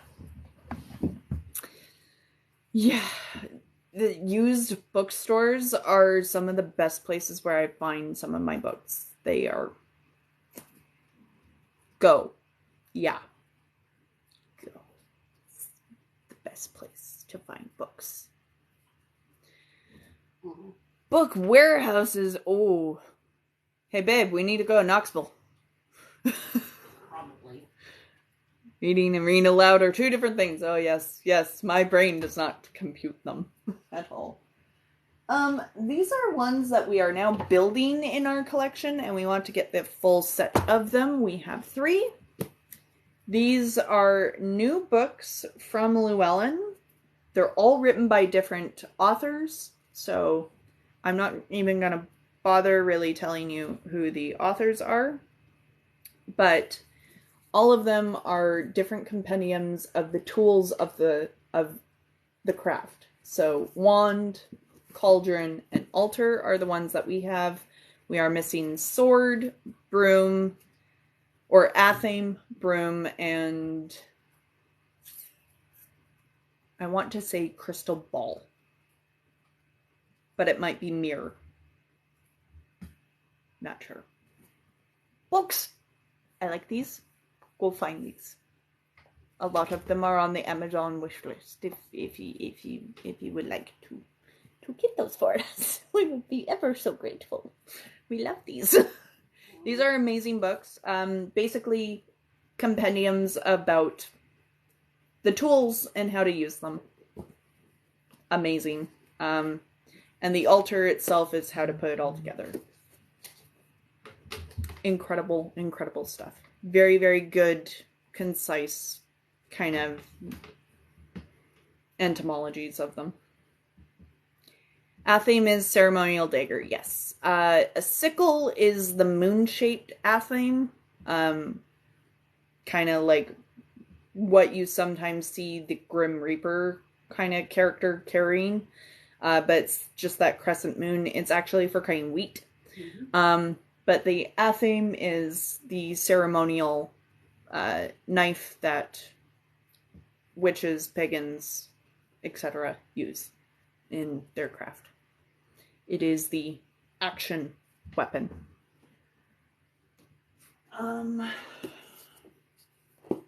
Action and defense is what it actually stands for, and protection. Oh, my knees are getting tired. I'm gonna aim you guys down a little because we're done with those top shelves now, mostly. So we have House Witch by Aaron Murphy Hiscock. We just got this one. This is basically how to make your sacred space and how to make your home your sacred space and how to incorporate the lifestyle instead of all the religious aspects of paganism and witchcraft. This is the like hearthcraft guide, you know? Yeah. We're missing Book of Shadows, Mirror, Athame, and Broom. Book of Shadows, Athame, Mirror, and Broom are The 4. the 4 that we're missing from this set. And if they come out with any new ones, because these are brand new books. Like, these were just released a couple of years ago. I think maybe 2017 is probably the earliest. So these are brand new. Broom is 2020. Broom is 2020, so yeah, that tells you how new they are. Another one for Sacred Space, Home, Hearthcraft, Magical Housekeeping. Wonderful, wonderful book. It's got stuff like floor washes in here. It's got recipes for sacred baths. It's got animal ally charms. It's got everything. It's amazing. Smudges, oils, you name it, it's in here. I love it. Very wonderful book. Test Whitehurst. Yeah. Love that book. Scott Cunningham is one of the oldest pagan, Wiccan, witchcraft authors of all time. I highly recommend all of his books. Every single one of them. This one is Kitchen Witchery. So Wicca in the kitchen. He follows the Gardnerian approach, mostly, for his stuff. But there's recipes in here. There's, what spices do what herbs do what their, like, kind of planetary alignment is, how to use them in your magical workings and your magical crafting. And then it also separates it by, like, breads and grains, meats, vegetables, fruits, blah, blah, blah, you know? This is a really, really cool, interesting sort of spell book. I would classify this one as a spell book. But yeah, I love his stuff. Oh.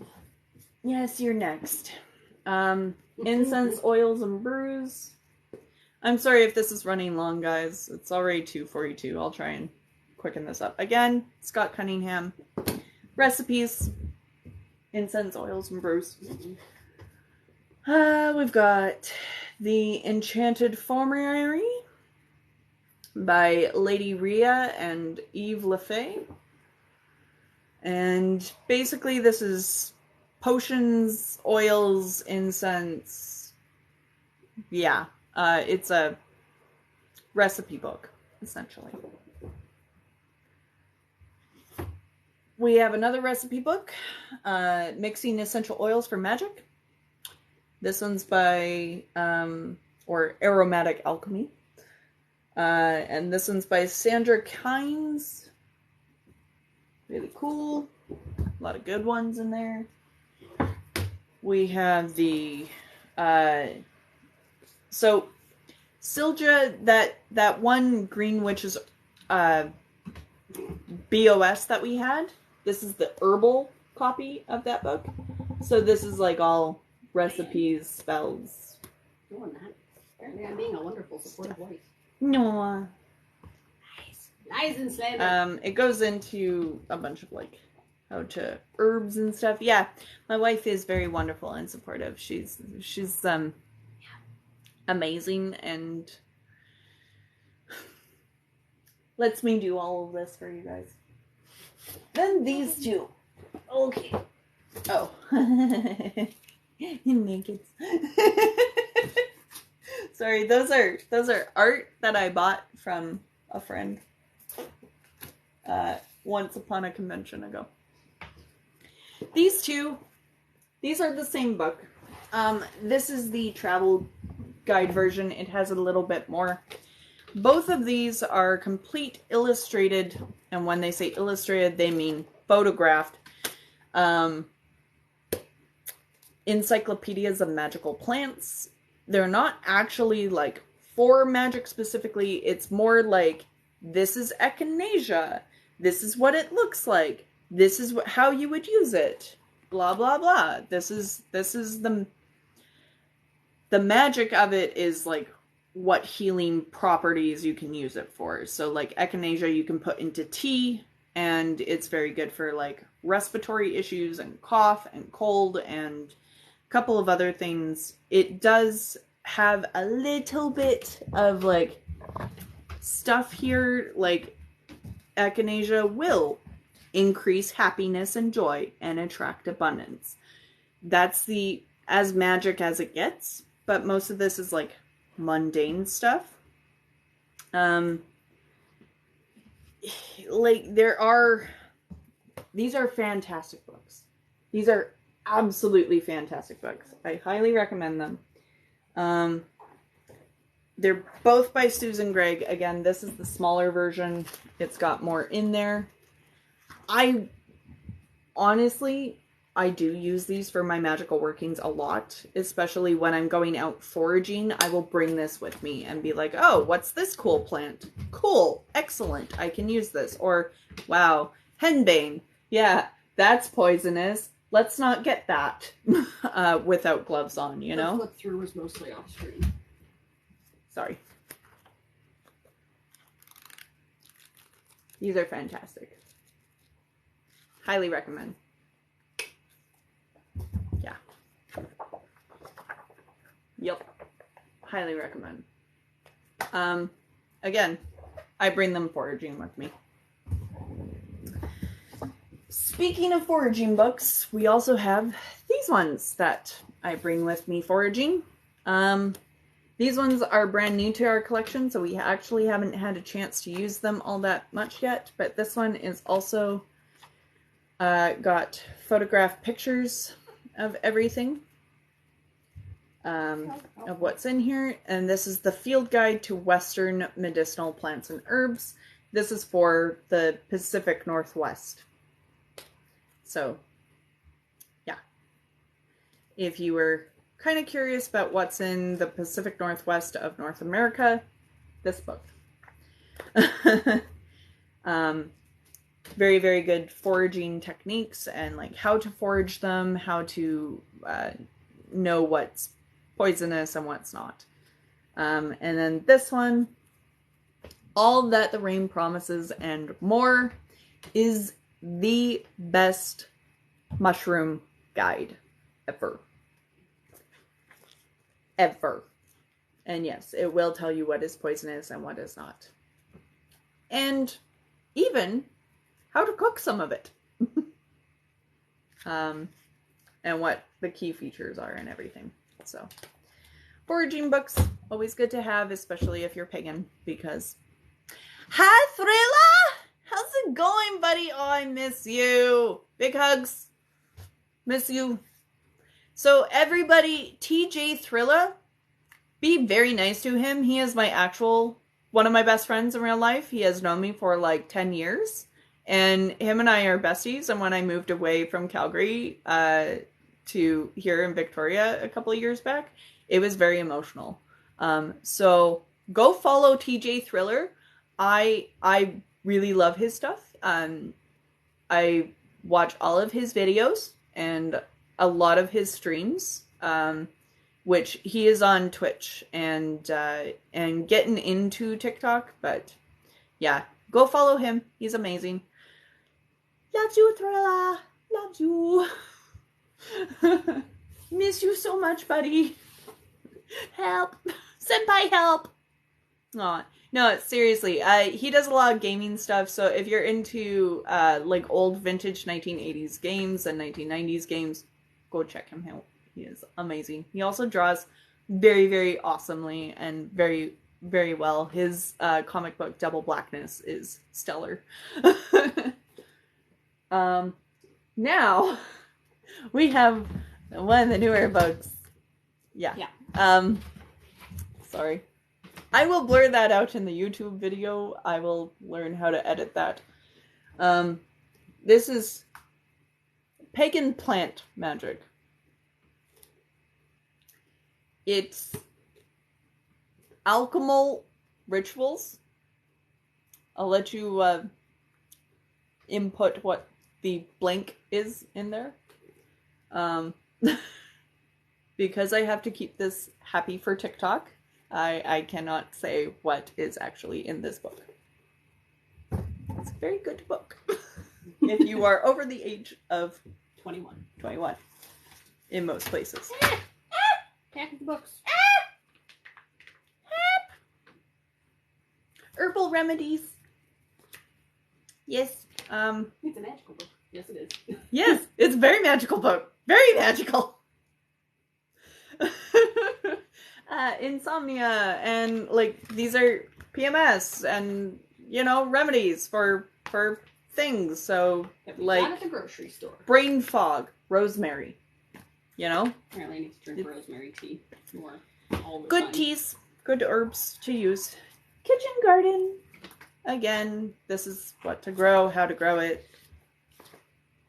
what it could be used for. Good little book. That's a journal, that's journal.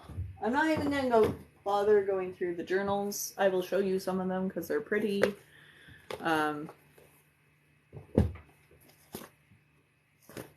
But there's no point. Journals are just BOSs.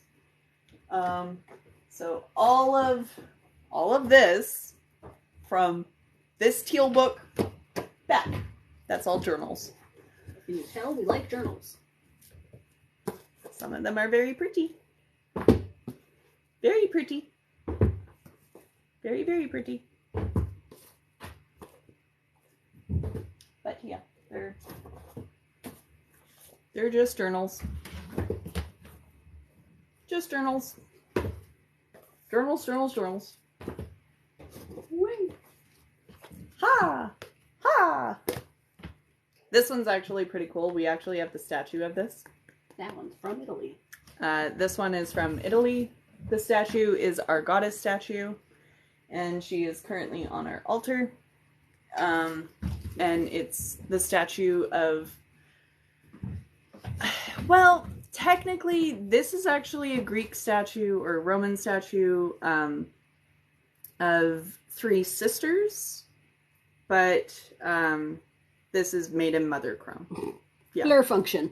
Essentially, we use this for the made in mother chrome. So we have that on the front of a book. Yeah. Of one of the journals. Journal! Pretty. And then we have a couple of witches' date books that I haven't gone through to pull out all of the important information yet. A bunch of these like witches' date books will come with information in the front of each book, and they'll also come with like just really cool random recipes, and like this one was actually plant-based, so each different little blurb is pretty much about a plant that you can find, but there is stuff like Blue Moon in there. Hello! Welcome! So yeah, we have a couple of witches' date books still left over from 2015, 16, and 19. People are asking about the paper by your head. That I need to go by. Oh, the paper that attacked me?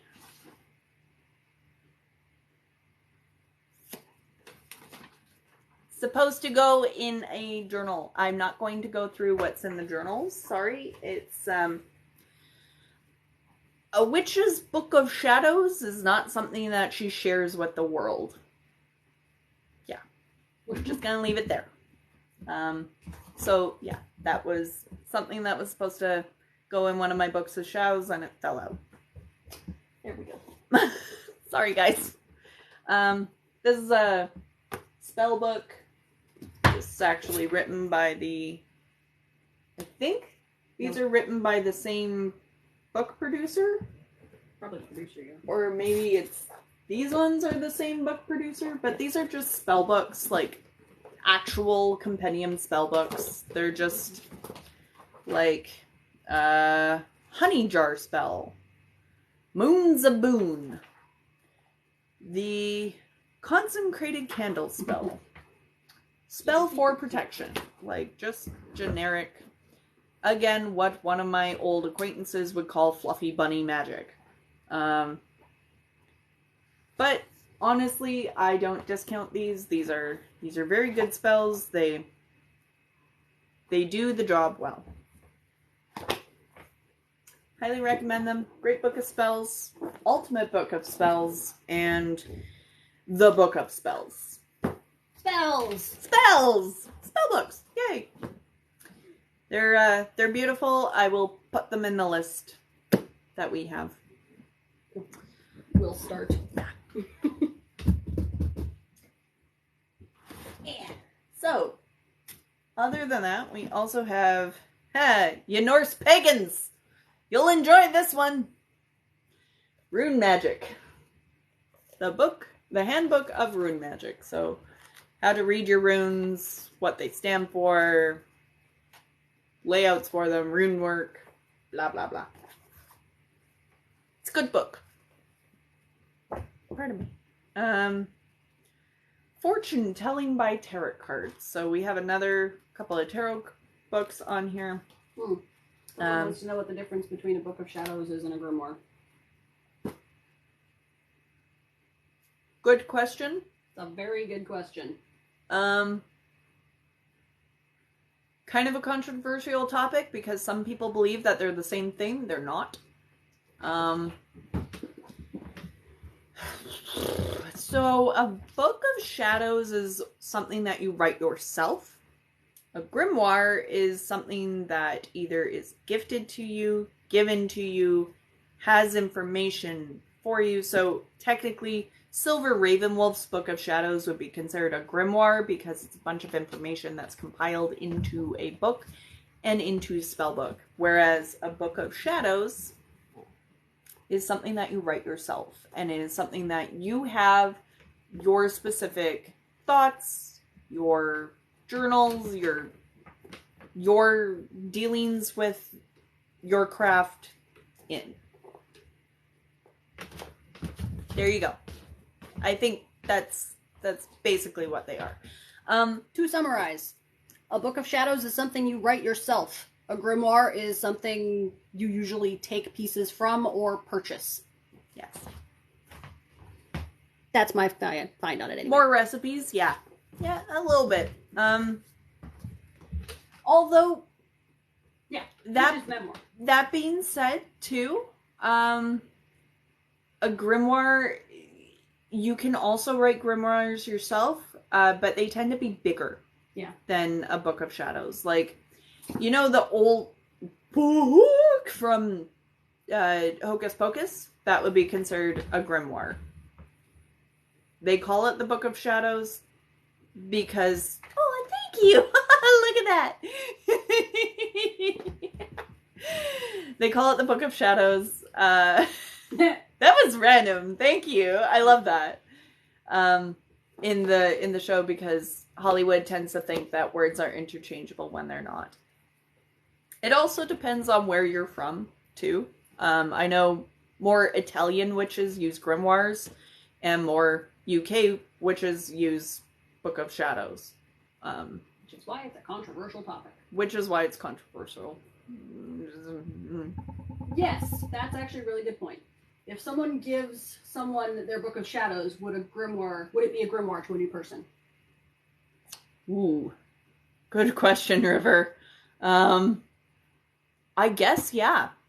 In the way that I'm speaking of the two of them, yes. Yes. But in the way of somebody else, it would just be a spell book to that person then. If it was like a neutral thing, so like your grandmother had a Book of Shadows, she gifts it down to you, or you inherit it. That Book of Shadows is your hereditary Book of Shadows. Your best friend ends up, something happens, and their Book of Shadows is then gifted to you, then that Book of Shadows would possibly become a grimoire if you used that book to write your Book of Shadows. I guess. Sort of. Yeah. Controversial topics, yay! Yeah, would be like a collection of spells and recipes handed down or sold. Yeah, basically. yeah. Anyway, so I have 2 other tarot books here. They're pretty old. This one's fortune telling tarot cards, again, just basic tarot, and then this one is tarot spells. Now, tarot spells are a little bit different. It's not using the tarot for fortune telling, it's actually using it for spell work. So, basically taking a card and, here, we'll do it like this. Come here, Jareth. If I were to take a card from this deck, like this one, this being the, actually, we'll pick an easier one. We'll pick a major arcana, or one of the other ones. Holes. Okay. If I were to pick Judgment, you know? Because all y'all are judging me anyway.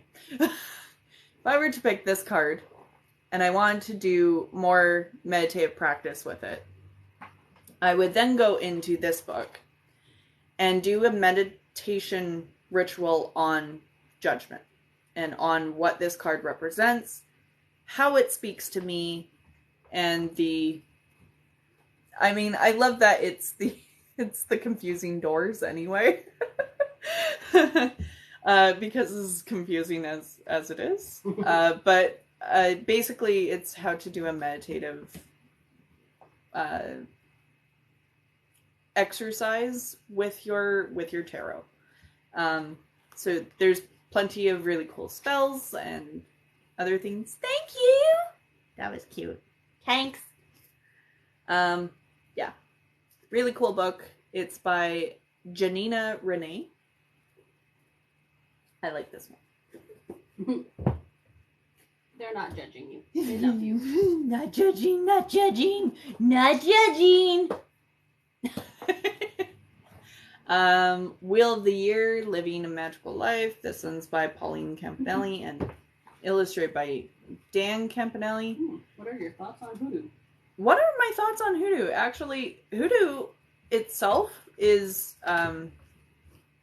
fine. You do you, boo-boo. You do your hoodoo. Boo. What?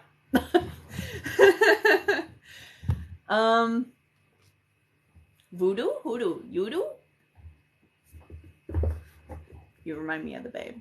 The babe with the power. So, voodoo and hoodoo are different. Voodoo is the religion. Hoodoo is the practice. Just so we're clear. But I have looked into voodoo and hoodoo.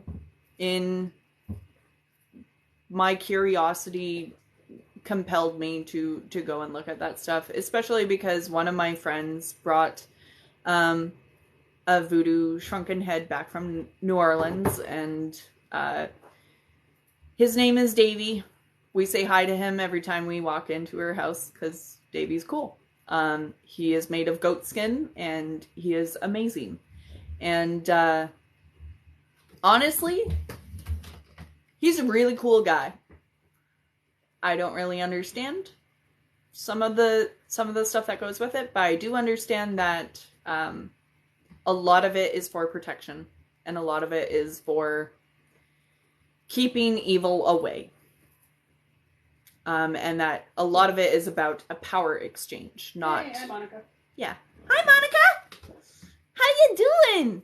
So, like TJ Thriller is one of my friends from Calgary, so is Orphan Inui. Orphan Inui I have worked with at Zoltan Gal Emporium, and she is amazing. Go and check her out, and go and follow her, because she's got so many cool things.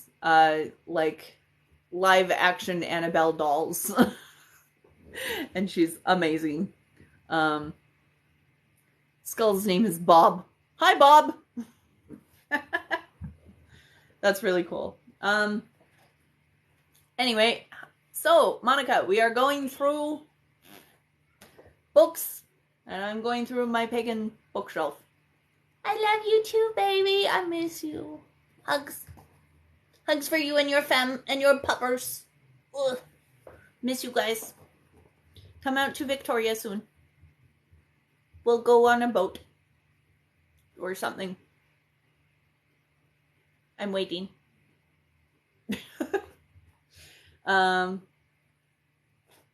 Yeah. This is just about the Sabbats and the magical year. So, that's what that book is. That I've been holding for like 10 minutes without explaining it. Yeah. Goddesses and heroes? Yeah, I know. Okay, so if you're bored by like 5 minutes, I'll be surprised if you stay, Monica, because seriously, I'm just going through my book collection because I hit 20,000 followers. Yeah. Goddesses and heroines. This is literally what it says on the cover. It's just an encyclopedia of goddesses and heroines. Fun. Good. Yay. Field guide to lucid dreaming. So this one's pretty cool. Basically, when you have a meditative state or lucid dreaming state, like that state of in between falling asleep and actually falling asleep or waking up, that's lucid dreaming, or even daydreaming, and what those dreams can mean, what those visions can mean, that kind of thing. It's really cool. And then we have the Enchanted Diary, which again, it's cute. I wouldn't recommend this one, really. It's in my collection because it was one of my very first books, and my mom got it for me because I asked her for it for my birthday when I was 14. It's good for 14-year-olds getting into the craft. That's for sure. It's kind of a journal, though, so you can, like, there's actually spaces to write things. It'll teach you very, very, very, very, very basic stuff. It's cute. Advanced Candle Magic, a spell book about candles, and what their colors are, what their correspondences are, how to use them in your craft. Wait, you have 20k? On to 50. Yes. 29.5k until 50. Are we at 29? No, you're at 20.5. 29.5 until 50. Don't scare me. Don't do that. Bad river. Impressive jump. No. 9,000 No. a day. No. No. No. Crystals. Scott Cunningham, another book by him. Encyclopedia of Crystals, Gem, and Metal Magic. Hi, Hannah. Hi. Yeah, just book about crystals, book about metal, book about books. There is a little bit in here of like a rock guide, but not much of one. I would actually go back to the, you know, the palmistry Bible I had earlier? This guy. This one. Not that one.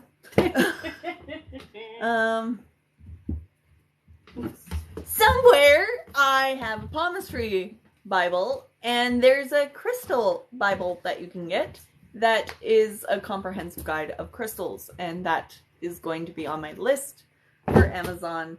And yeah, it looks like this. It's about the same size and everything, and I'm going to get the crystal one eventually because it's so useful. These ones are so useful.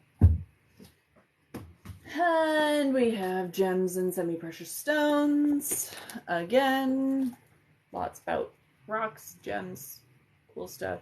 A little bit of, sorry, whacking myself in the face. A little bit of what they look like, but not not a real comprehensive guide. These are drawings. I would rather photographs, since the technology is good now. But still a good book nonetheless. Pretty old though. And then, oh, that's an old one. Give me a second here. We have Scott Cunningham's Magical Sampler. This is his small version of a spell book.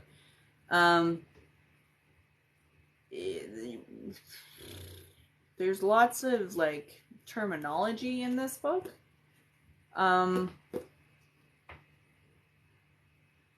Yeah,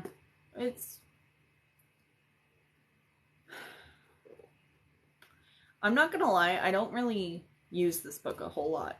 I use it in the way of some of the recipes that are in there, but I don't really use it as a reference, because it's just not comprehensive enough. It's just missing so much of everything. So basically, this is the book that you would give your friend if they wanted to, like, get into magic, but they don't really want to do all the studying and whatever. So you would hand them this book and be like, if you want a, like, watered-down version here, kind of thing. So that's what this is. Dummy down version of magic. However, it is, the foreword is written by Raymond Buckland, Raymond Buckland, who is another very well-known pagan author. It's good. I like Scott Cunningham. He's got good stuff. So, I have 3 old books on this shelf, because this is my history of magic shelf and tool shelf. So, these are old. A lot of the information is probably not that relevant anymore. This is one of the first Llewellyn guides. This is the Llewellyn Guide, Educational Guide to the Truth About Witchcraft. Because back in the 80s, a lot of people were very afraid of witchcraft and did not like the idea of people practicing it, and there was a lot of discrimination. But there was another side of people that were like, hey, what is this? I'm interested, like, cool. So this is like their pamphlet of like what they would hand to people and be like, so you want to study witchcraft here? It's kind of fun. It's very cute. It's very basic information. I have it because it's funny.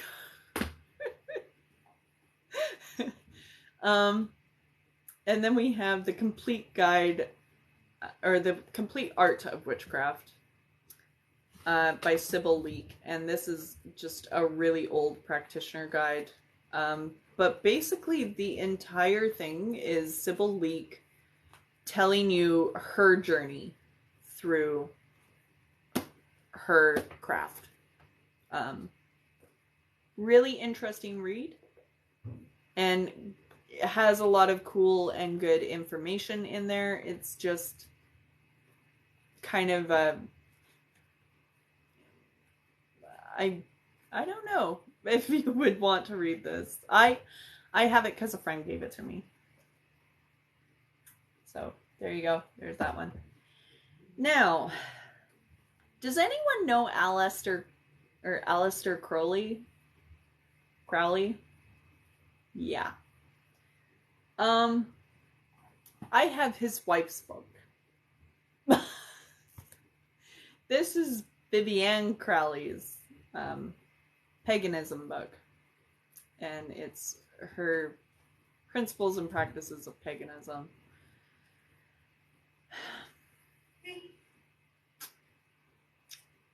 It's interesting.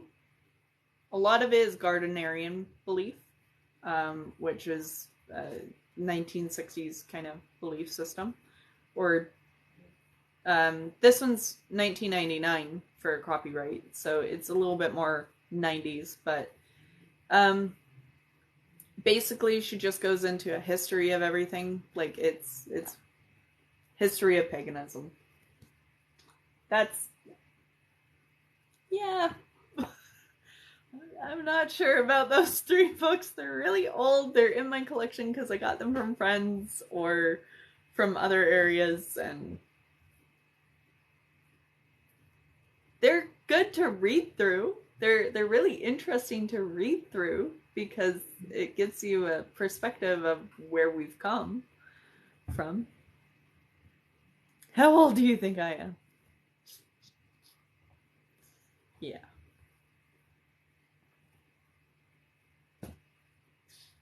Anyway, we have a book about the Ankh because Rowan is very Egyptian with her practice. It's got cool little symbols, meaning, symbolism. Cool. The Way of Egyptian Wisdom, again, one of Rowan's books. And this one actually goes more into the Egyptian practice of things, so like the House of Eternity and the Book of the Dead, just kind of little explanations about those, and kind of the belief practice on them. Cool book. I have a couple of books in here, as does Rowan. These ones are Druid magic. So because I am Celtic pagan, I've picked up a couple of Druid books because a lot of the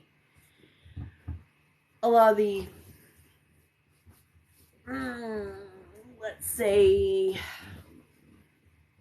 things bleed over. So Druid power and the Druids, kind of history of the Druids and what the practices are behind Druid magic. And then we have the Celts, history of the Celts. Good book. We have Celtic inspirations, which this is kind of like a wisdom of the sword and becoming a bard and just weird, watered down Celtic beliefs. Yeah. It's a cute little book, though. I like it. It's fun. Good for D&D. And then we have The Witch's Herbal Apothecary. This one's new in our collection. I haven't really gone through here yet. But I'm looking forward to it. There's a lot of, like, how to use different herbs and apothecary items in spell work and other stuff. I really like this one. Well, of course I do. I picked it up. It's in my collection. Marcia Mirnowska. I'm hoping I'm pronouncing that right. But yeah, this is basically how to use earth magic to create your own magical home apothecary. Ta-da! We're almost done. Well, it's the shelf. And then I have Visions of the Goddess, which this is a compendium of a bunch of different goddesses from all over the world and different cultures, and how you can find the great goddess in every culture, basically.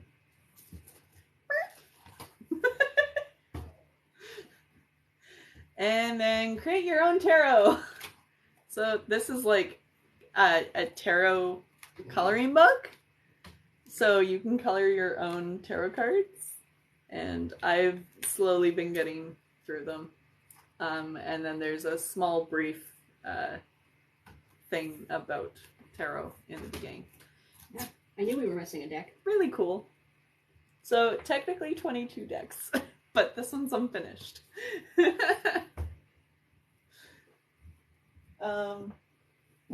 We've hit the fairy shelf. Yay, finally.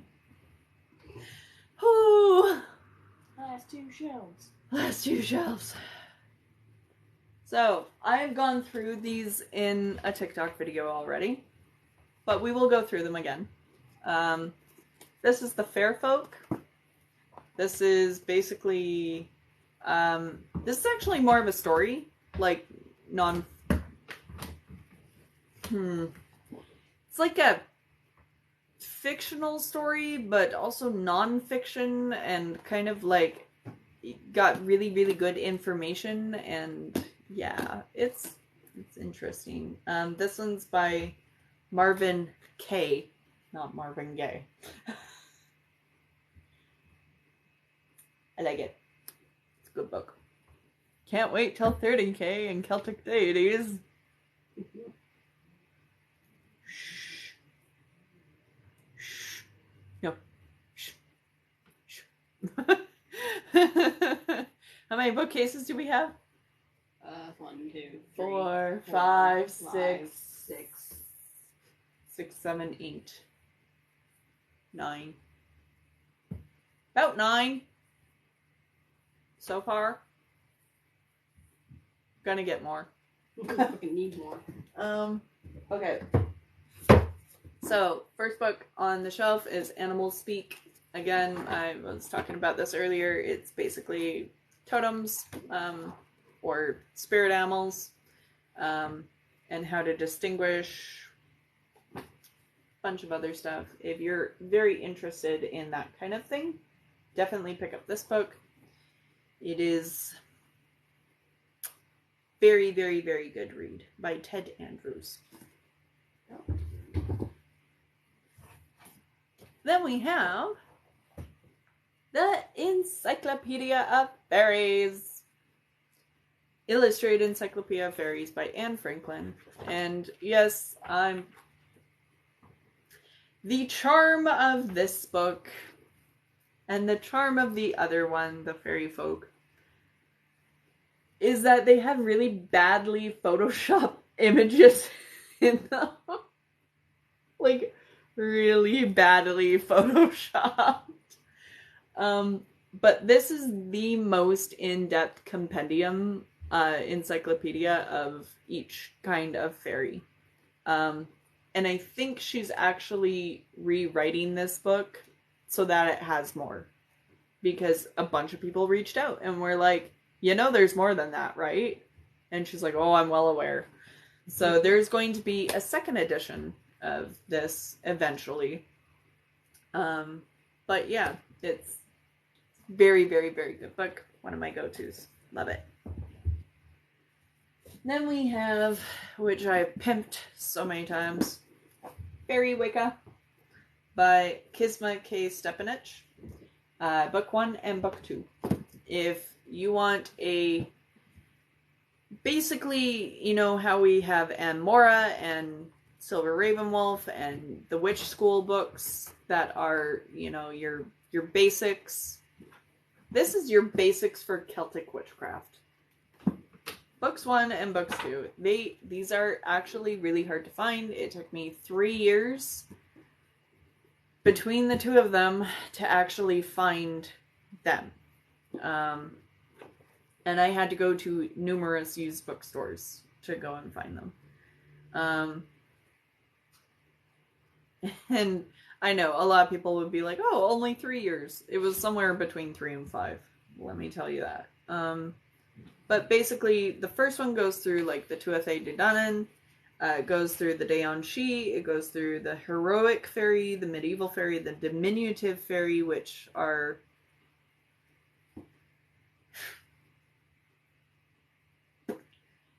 basically what you would call the Disney version. A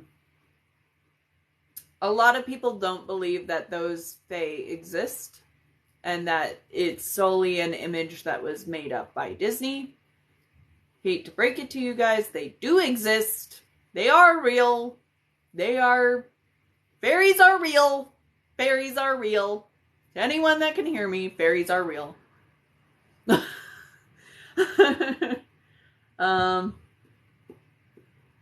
Yeah, and then Elizabethan Jacobine, which are Scottish Fae, Flower Fae, Folktale Fae, Elemental Fae, Devas, and then, you know, so on and so forth from there, and how to work with them, and spell work with them, and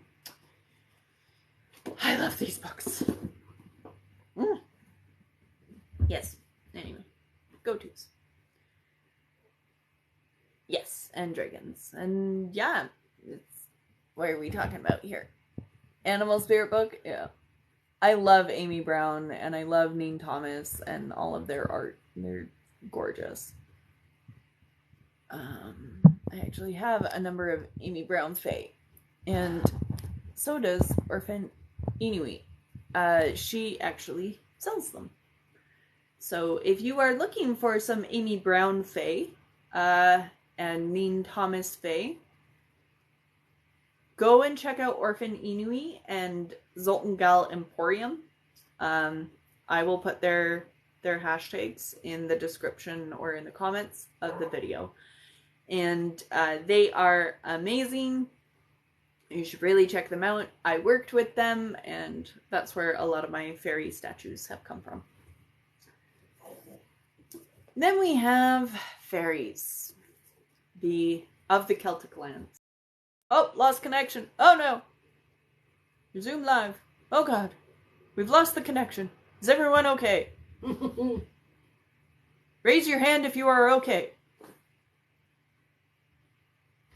No one's okay. Okay. Well, good. But yeah, if you want the stories of the Tuatha De Danann, this is the book.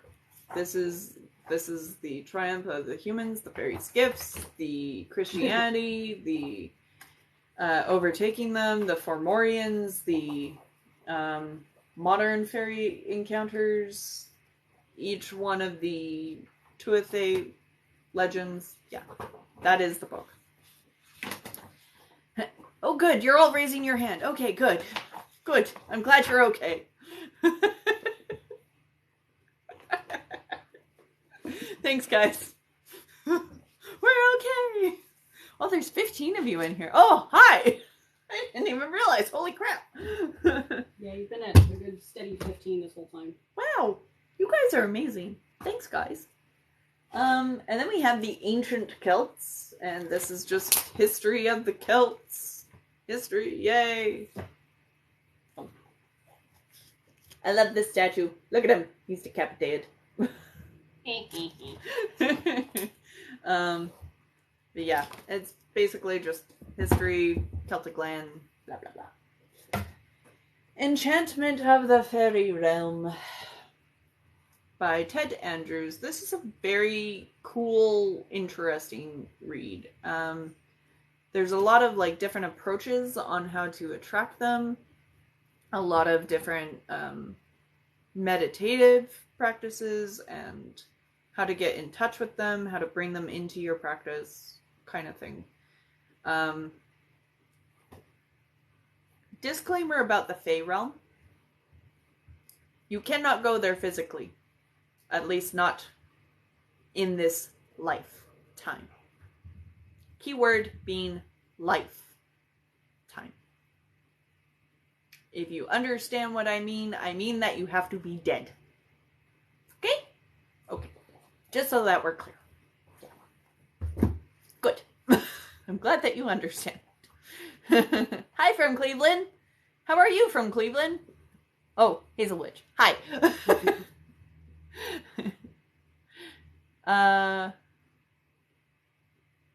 Yeah, this one is available on audiobook. It is very, very good to listen to. I think he reads it himself. I might be mistaken on that. It might be somebody else. But it's a very good book, regardless. I like it. This one is amazing. If you want a fairy book in your collection, go get this one. This one. This one. Yes, this one. Through the Fairy Glass by Kenny Klein. Basically, this is like, you want to go to fairy? You want to go and see the unseen? Read this first. Because, yeah, you're not going to want to go afterward. Because this is it. This is exactly what it's like. It's got a small history about the Tuatha De Danann. It's got brief encounters with them. It's got meditation practices and whatever that you can do. What changelings are. And get this book. It's a good book. Very good book. So, I have Enchantment of the Fairy Realm and Enchantment of the Fairy Realm. And they're both by Ted Andrews. This one's the newer one. This one's the older one. The older one has a little bit more information than the newer one does. But basically they are the same book. But I have both of them so that I have a copy to lend to people.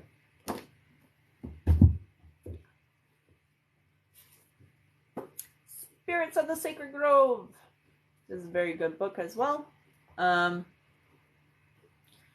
This is basically the regalings of a druid priestess. Her name is Emma Riestal Orr. And it goes into basically druid practices and her experiences with them. And how she incorporates her practice. It's a very good book. It's got a little bit of information about the Fae in there, but it's basically just druid magic. Nope, someone else. That's a good book. Yes. Now, there's another really good book that you should bring into your collection if you want fairy books, and that is this one. It's your field guide to fairies, basically. And I also highly recommend the Anne Franklin books. But Witch's Guide to Fairy Folk, this has spells, this is where to find them, this is like the ones that you do not want to contact, the protection spells, the prosperity spells, the keeping them around, the how to attract them, how to work with them, the end. Yeah. It's also pretty.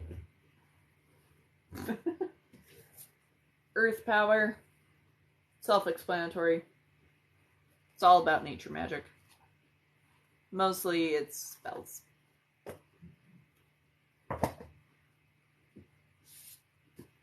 Undines, water elements, basically water spirits.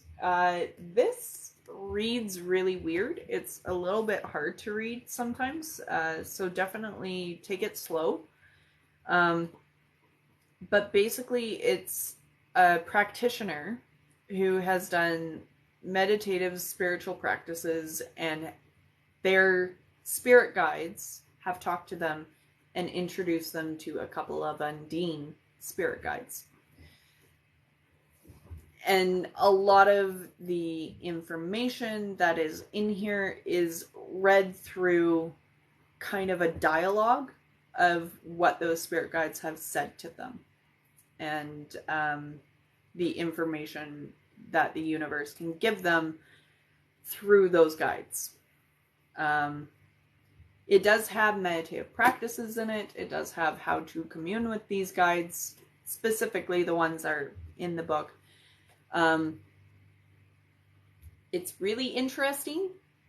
I do recommend picking it up just because it's specifically Undine's, and it has a lot more of information about that water kind of fae.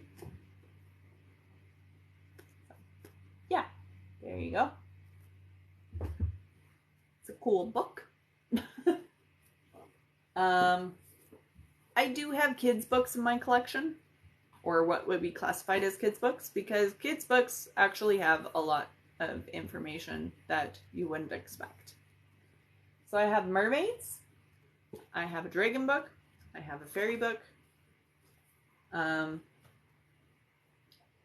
lot of the writers of these books actually do a lot of history and a lot of information.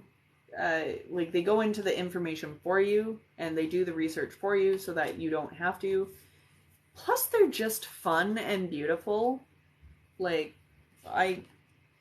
my niece loves going over the mermaid book with me. She loves going over my unicorn books with me.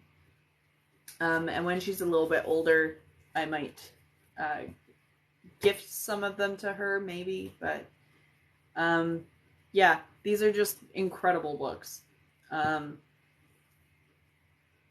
Honestly, any of this series I would go out and buy because they're amazing. They really are. William R. Mistelli, or Mistely.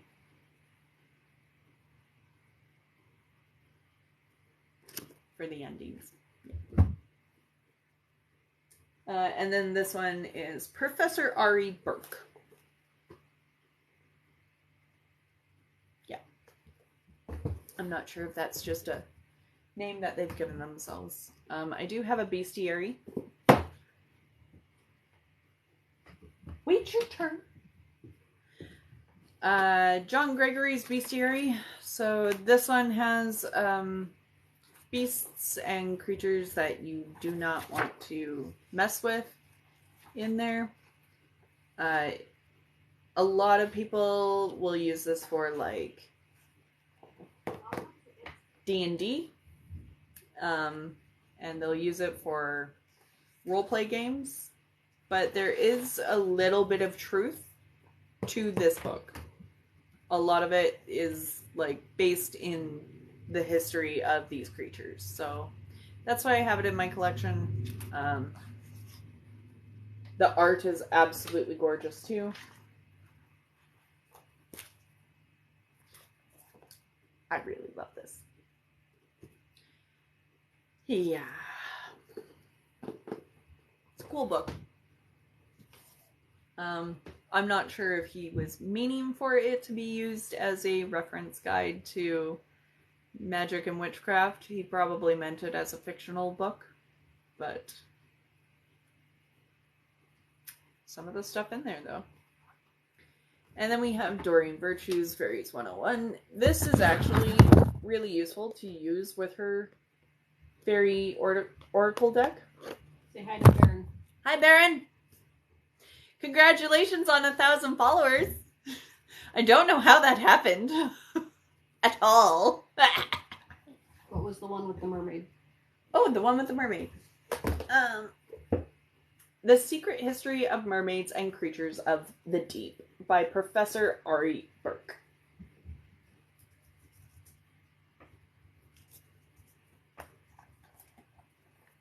I blame you. Yes, well, I blame you for 20,000 followers, so I blame you. I will get you back, Baron. And one day, when I come to England, we will have tea. We will sit down and we will have tea together. You, your wife, my wife, and your little spawnling. Look, fairies.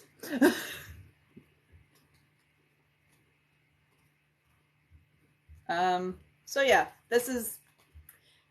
it's a beautiful book. This is about gardening and the fairies and flower fairies, other elementals, connecting with fairies. Basically, Spirit Guide 101 to the Fairyland. Yes. It's a good book.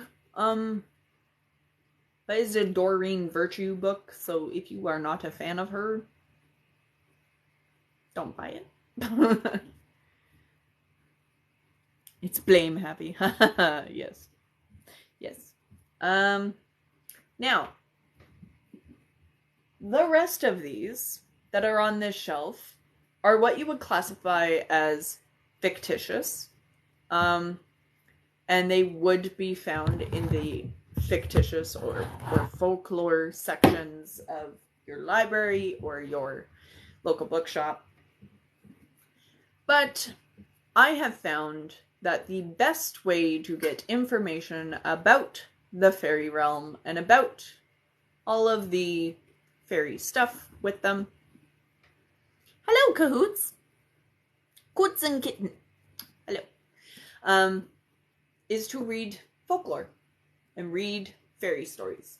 So this is the comprised Fairy Folktales of Ireland by William Butler Yeats. Is pretty much all of his stories about fairies, and specifically just the ones about the fairies and the folklore about them. It's wonderful. So, come away, O human child, to the waters and the wild, with a fairy hand in hand, for the world is more full of weeping than you can understand. Yes. English fairy tales. There's more of these. I want them. There's Scottish fairy tales, Irish, Welsh, German, French, Spanish, all the fairy tales. I want these books. I only have the English fairy tales for now. But, I mean, these are like Jack the Giant Killer and Henny Penny, the Story of the Three Bears, Teeny Tiny, Tom Thumb, Thumbelina. That's these. Good old Grimm's fairy tales. Now, I have a couple of books on here that you guys will definitely recognize the titles. It's because I don't care to keep these books on other shelves because they're literally children's fairy stories. The Druid's Tune. This one's by R.R. Melling. Good information about, like, they have done their research. They have done a little bit of research into druidic practices and beliefs. Who's the author of the English fairy tale book? Oh, collected by Joseph Jacobs, illustrated by John D. Batten. But it says collected by. Most of these are Grimm's fairy tales. Most of these are like the Brothers Grimm. And some of them are just old English fairy tales that you would find in England. Like Tip Top Knot is not a fairy story that many people know, but it's about a goblin or a hobgoblin. The Rose Tree, again, not quite a story that many people know, but again, it's in there. They're mostly Grimm's fairy tales. Sadly, and surprisingly to probably many of you, I don't actually have a Grimm's fairy tale book. Yet.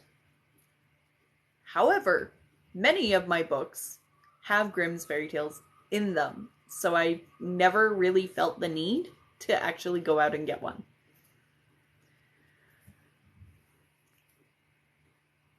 Yeah, folklore is always on the gray zone between fiction and non-fiction.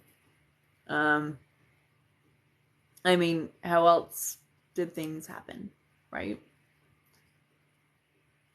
Stories always came from somewhere.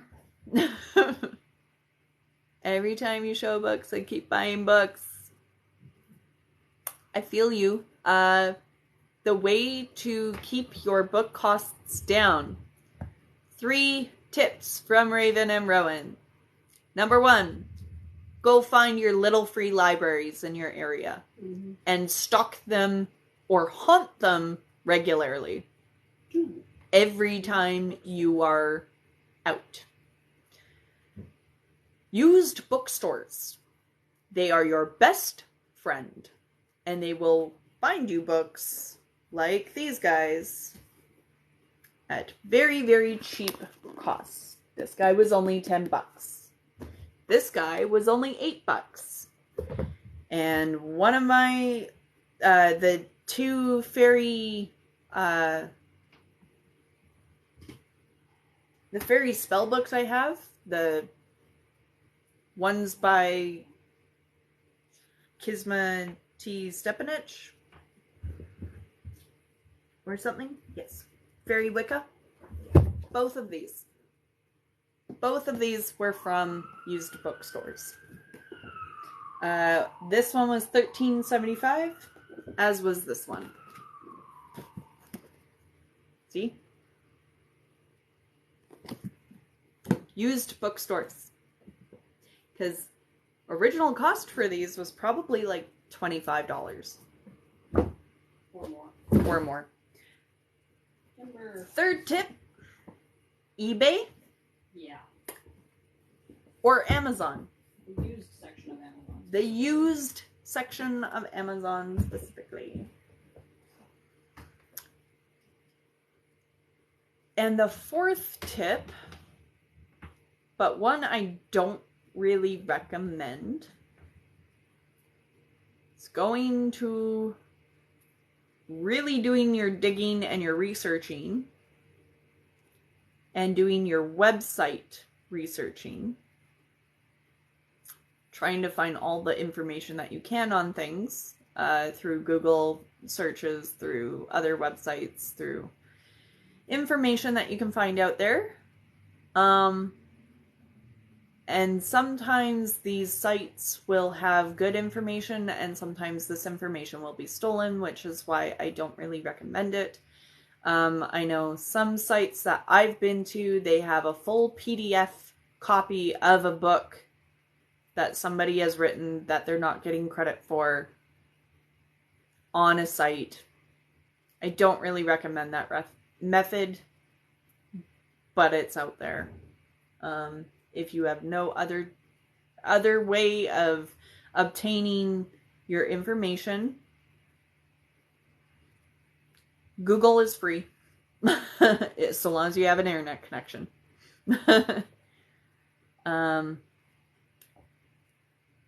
Fifth one, libraries.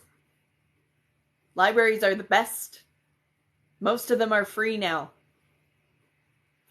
All of the ones in BC and British Columbia and in Alberta, I think, are free to join up. All you have to do is go and sign up, and they give you a card, and you can go into a library at any time and just rent books. Now, interestingly enough, many libraries actually have a discount section where they discontinue the use of a book. And sometimes these books go for as low as 50 cents to $1. Other places where you can find really, really cheap books, garage sales. And especially if you're good at communicating to your local coven areas or your local witchcraft metaphysical shops or anything like that. If you've got a small community, like, for example, you go onto Facebook and you type in, hey, my city pagan community. And those people go, hey, I have these books for sale. Hey, I'm getting rid of this stuff. Hey, I'm getting rid of that stuff. This is a really great way to, A, interact with your pagan community, and B, interact with local pagan people and get really cheap items for your craft. Really, really, really good ways. Sometimes, too, pagan stores will actually have people come in and be like, I don't want this item anymore. Here, I want somebody else to have it. And sometimes pagan shops will take that item and they will resell it at a discount cost. Other times you can go to thrift stores. I know Value Village has a big book section, and sometimes I have found my books, my pagan books, there at local thrift shops. You can also find a lot of interesting pagan items at thrift stores. Like, when I was working in the witchery, we would go to thrift shops a lot, and we would buy up sugar bowls and use them as cauldrons and resell them as cauldrons. So, witchy tip. Anyway, we will be having a couple of thrifting videos and like cheap witchy tip videos later on in TikTok world and in YouTube world. It's just not a good time for it right now because we're starting a lot of new things, and yeah, we're not there yet. Yeah, we have a couple of seed libraries. We also have a couple of puzzle libraries. We found a yarn library once. We found a couple of food libraries, which is just free food for the community. If you have food to donate, like soup cans or whatever, or hamburger helper or whatever, feel free to throw it in there. And a lot of them are really great for that. The community here in Canada and in some places in North America are just fabulous, and people just want to see other people happy, and they just want to help each other out. So it's really great. Yeah. Thrifting for witchy items. Oh yes, there's a big hole on TikTok on that. A very, very deep, dark hole that you can get lost down like Alice in Wonderland. Yeah. Anyway, Druid's Tune, fictional, but really interesting. These three here are Black Beauty, Peter Pan, and The Wind and the Willows. Three of my very favorite books, so they stay on that shelf. These ones are all fictional, but they are all very interesting if you want to read information about fairies and unicorns. And they have a lot of really good information in them. The Fairy Lair, a special place. This is okay. Disclaimer about these 5 books.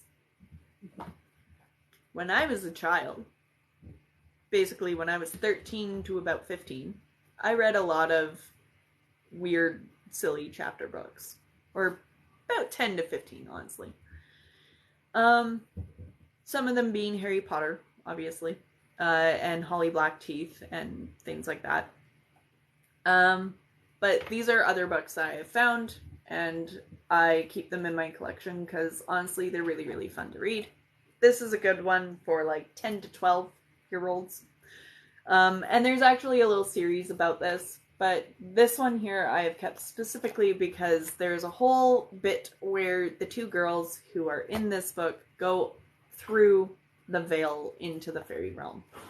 And that whole piece of them being in the realm is so accurate for everything that I've come across in my practice and everything. Like it's 100% accurate. Yeah. I mean, even though it's Fluffy Bunny and it's for little kids, it's got some really great stuff in there. So, The Fairy Lair by Anne Lemix. Lemieux, I'm guessing. Maybe. These 2, Song of the Wanderer and Into the Land of Unicorns. These 2 are a series of his books, and they are wonderful, wonderful, wonderful, amazing books. And they are just so beautifully written. I keep them for information about unicorns. And then he has this book, A Glory of Unicorns. This is a compendium of a couple of short stories about unicorns. And honestly, reading this book, I was suddenly introduced to 5 new types of unicorn I never knew existed. Including Chinese unicorns. I now know about them, but at the time I was 15 and reading this book, or 13 and reading this book and going, I had no idea that China had its own unicorns. This is an amazing book. So, Bruce Covell, The Glory of Unicorns, Into the Land of Unicorns, and Song of the Wanderer. Go find them. They're amazing. Now, if you want a history of unicorns, because they are fae creatures, and creatures in their own right, that typically will live in the realm of fairy because it's a protected space, I would go pick up Nigel Suckling's Unicorns. Or The Unicorn by Nancy Hathaway. These are history of unicorn books.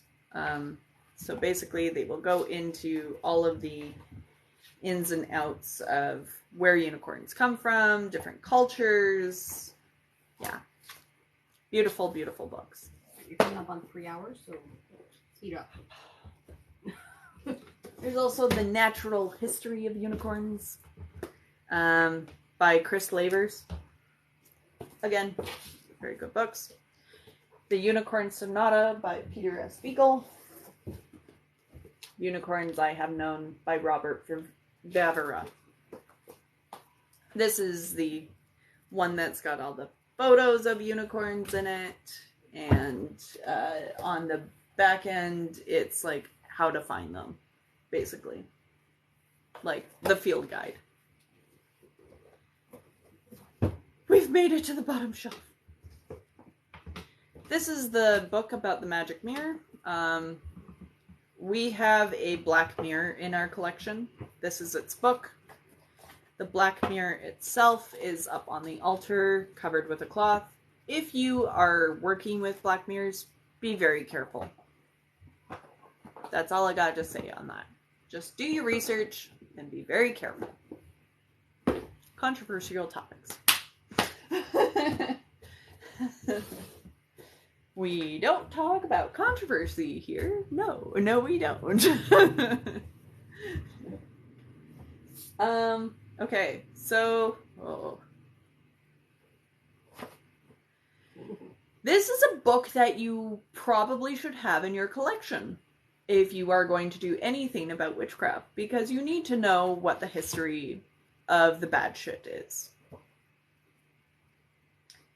European Witch Craze of 16th and 17th centuries and other essays. Yeah. H.R. Trevor Roper. You want a history of witchcraft? That's it. Yeah. Anyway. We have The Well of the Weird. And this is just a handbook of runic division. Or divination. So literally all about runes. How to read them. I don't know why it's not on the room shelf. It's probably because it doesn't fit up there. Diary of a Witch by Sybil Leek. I have a couple of other Sybil Leek books. There was a Druidic one that I pulled that earlier. History book? Yeah. No, the other one. Oh, the history book. European Witch Craze. Yeah. Yep. It's an old book, but a good book. We also have Ymir's Education of the Proper Use of Magic Power by Jane Roberts.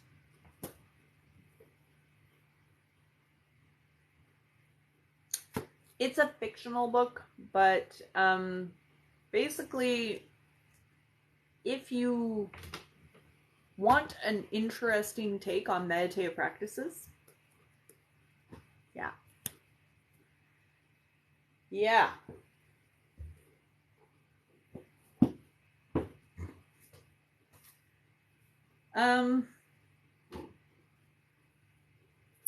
Here's another fairy book.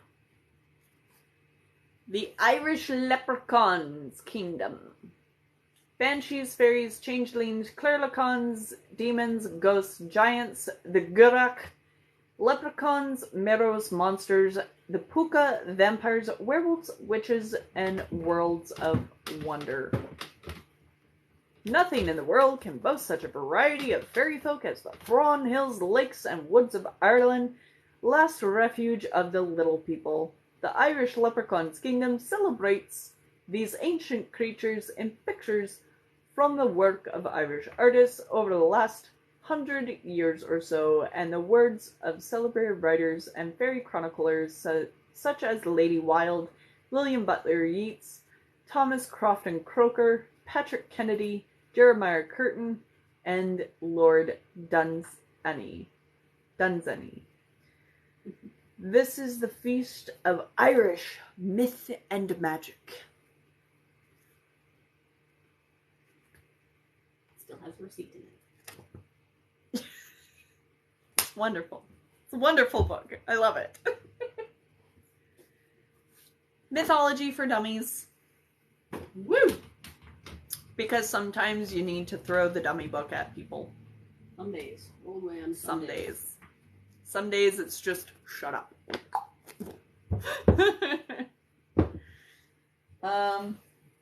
Be final Ramasi book. Encyclopedia of Wicca and Witchcraft. Go and find this book. It is a very good book. Raven Gramassi. Again, obviously. This one we will be taking off of our Amazon wishlist. We didn't remember that we bought it. Oops. So this is the Green Witch's Grimoire. Yep. This is Aaron Murphy Hiscock. So we'll be taking that one off the Amazon wishlist because we already have it. We don't need to. And then we have the Element Encyclopedia of 1,000 Spells. Vampires by David J. Scull. And this is literally the history and short stories of vampires. It goes into Bram Stoker, it goes into Nosferatu, it goes into a bunch of other histories and stories that you've probably never heard of. I love this book so much. Yay, vampires! It's a very heavy book. It's good for pressing flowers. Then we have the Dictionary of Mythology for when you really need to throw the dummy book at people. This is J.A. Coleman. Again, I really love this book. Do we keep garden? Do we keep what? A garden. A garden. I don't have a balcony. I don't have a yard. I live in an apartment with no balcony. It's 1950s walk-up. It's very old. My garden consists of 3 tomato plants, a strawberry plant, a basil plant, some ivy that I picked from the apartment over there, and some little tiny succulents that I also picked from the other apartment over there. Yeah, and they live on my kitchen table, and they block the window, and they're very good. Yes, that's my garden. Back to the books. I wish I had a garden. I used to. At my mom's house. It's beautiful. Anyway, the Element Encyclopedia of 5,000 spells. So not just 1,000 spells. We have 5,000 spells now. The Element Encyclopedia of Dreams. 20,000 dreams, to be precise. These are dusty. The Element Encyclopedia of Magical Creatures. Yes. And... ooh.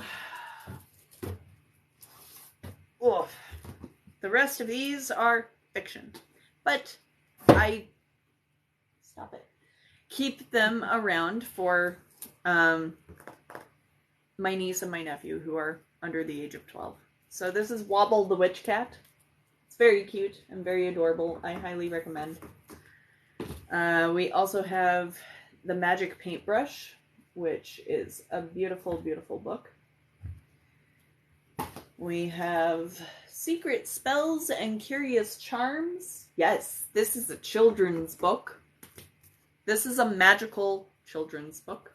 If you ever want to find a children's book that has cute spells and charms in it. So, like the Magpie poem, 1 for sorrow, 2 for joy, 3 for a girl, 4 for a boy, 5 for silver, 6 for gold, 7 for a secret never to be told. It actually goes up to 13 if you actually look up the real whole poem of that one. But, yeah. So cute. This one is by Monica Basner. There you go. Secret World of Fairies. Practical Guide to Fairies. This is basically a little kid's field guide to fairies. I give this to my niece. I send her out into the garden, and she has a merry old time. It's very cute. His wife is next to him noting books they need to buy. For the baby, this one, Practical Guide to Fairies. Wobble the Witch Cat. The Secret Spells of Curious Charms. The Magic Paintbrush. Yeah. Fairyality. This is just pretty. It's just pretty. I just got it because I liked it. It's got fairies and information about them in there, but basically it's just someone wanted to make art. And I just appreciate good art. Obviously Wobble the Witch Cat. Yeah. We have the Dragon Chronicles. Oh, that poor spine. I know, the poor spine. You would like this for D&D, Baron, actually. It's really, really, really cool. Like, just... It's a good storybook, but it's also really got some cool information about dragons in here. And it would give you some ideas about what dragon creatures to pull in for D&D. The Dragon Chronicles, this one is by... Mystery Arthur. Yeah, really. I found this a long time ago. The Lost Journals of the Great Wizard Septimus Agorius. Sorry, old English font always gets me. Septimus Agorius. Agorius. Agorius. You're welcome. Are you surrounded by book piles now? Yes, I am. Dragonology. This is like that mermaid one. Except Dragonology. And this is just a fabulous field guide book. It's even got dragon scales that you can touch. It's beautiful. I love this book. Dragon Quest. Now, if you were a 90s kid and you were bored as all hell, your parent would give you a book that would make you have to find things in the book. This is one of those books. But it is all about dragons. This is an amazing book. Again, it's one that I throw at my niece and my nephew, and they are distracted for hours. And, of course, cannot be without Puff the Magic Dragon.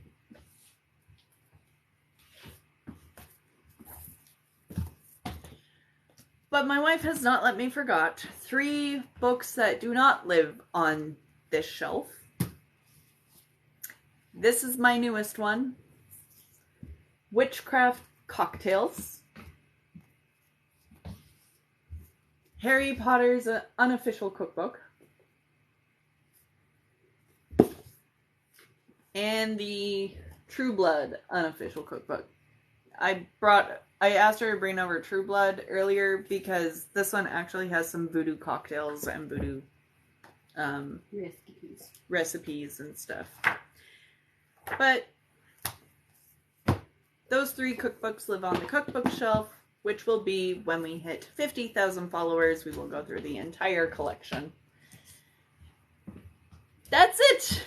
That's my pagan books. Now I get to put them all back on the shelf, and I will count them as I do so that you will know how many books I actually have on just this bookshelf.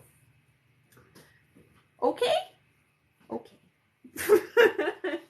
I am missing a couple, actually. I have another children's book called Dove Isabeau, and I don't know where it is right now. But it's one that I highly recommend. It's about a girl that is a princess. She gets transformed into a worm or dragon or wyvern by an evil witch. And the prince has to come up and give her true love's first kiss to turn her back. It is beautiful. Dove Isabeau. Isabeau.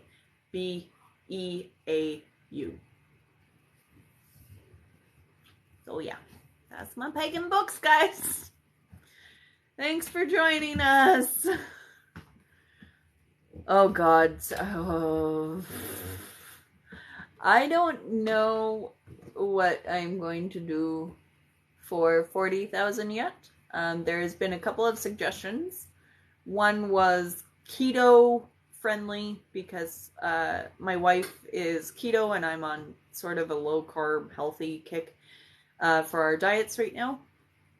And we were thinking about maybe doing a high tea with low carb and keto friendly high tea food. With all of you for 40,000 followers, or going through this guy and the other bins and boxes that I have in the house of our ritual items. This guy behind me right here that you've probably been eyeing for the entire thing. This is where a lot of our candles and tarot cards and crystals are kept. This is our magical cupboard, as well as 4 other spots in the house. Yeah. Yeah, you finally got here. Good job. Thanks, Bobble.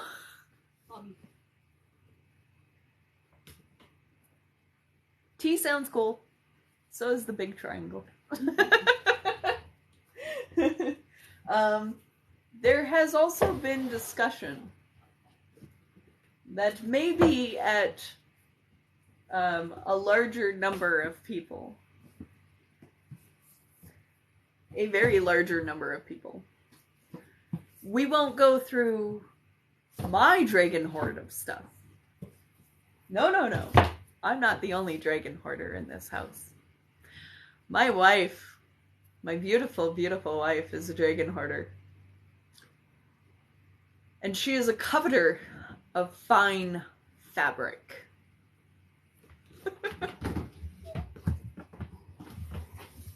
Stop telling people my secrets. We have a number of hidey holes of fabric in this house because my wife is a seamstress. And she is a fabulous seamstress. She makes a lot of beautiful, beautiful dresses and clothing. Yeah, she's got quite a few little spots for fabric in the house. Yes. Hi, Azios. Here. Fabric, yes. Look, Azios came to say hi. So earlier in the stream, we saw Arsu, who is currently crashed in his cat bed. This is Azios, his older brother. I volunteer as Garb Barbie.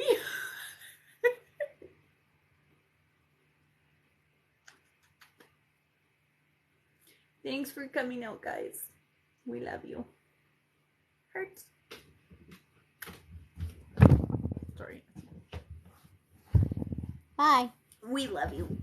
Thanks, guys. I have to go and put these books back on the shelf now. Oh no. Everyone wanted to see the piles.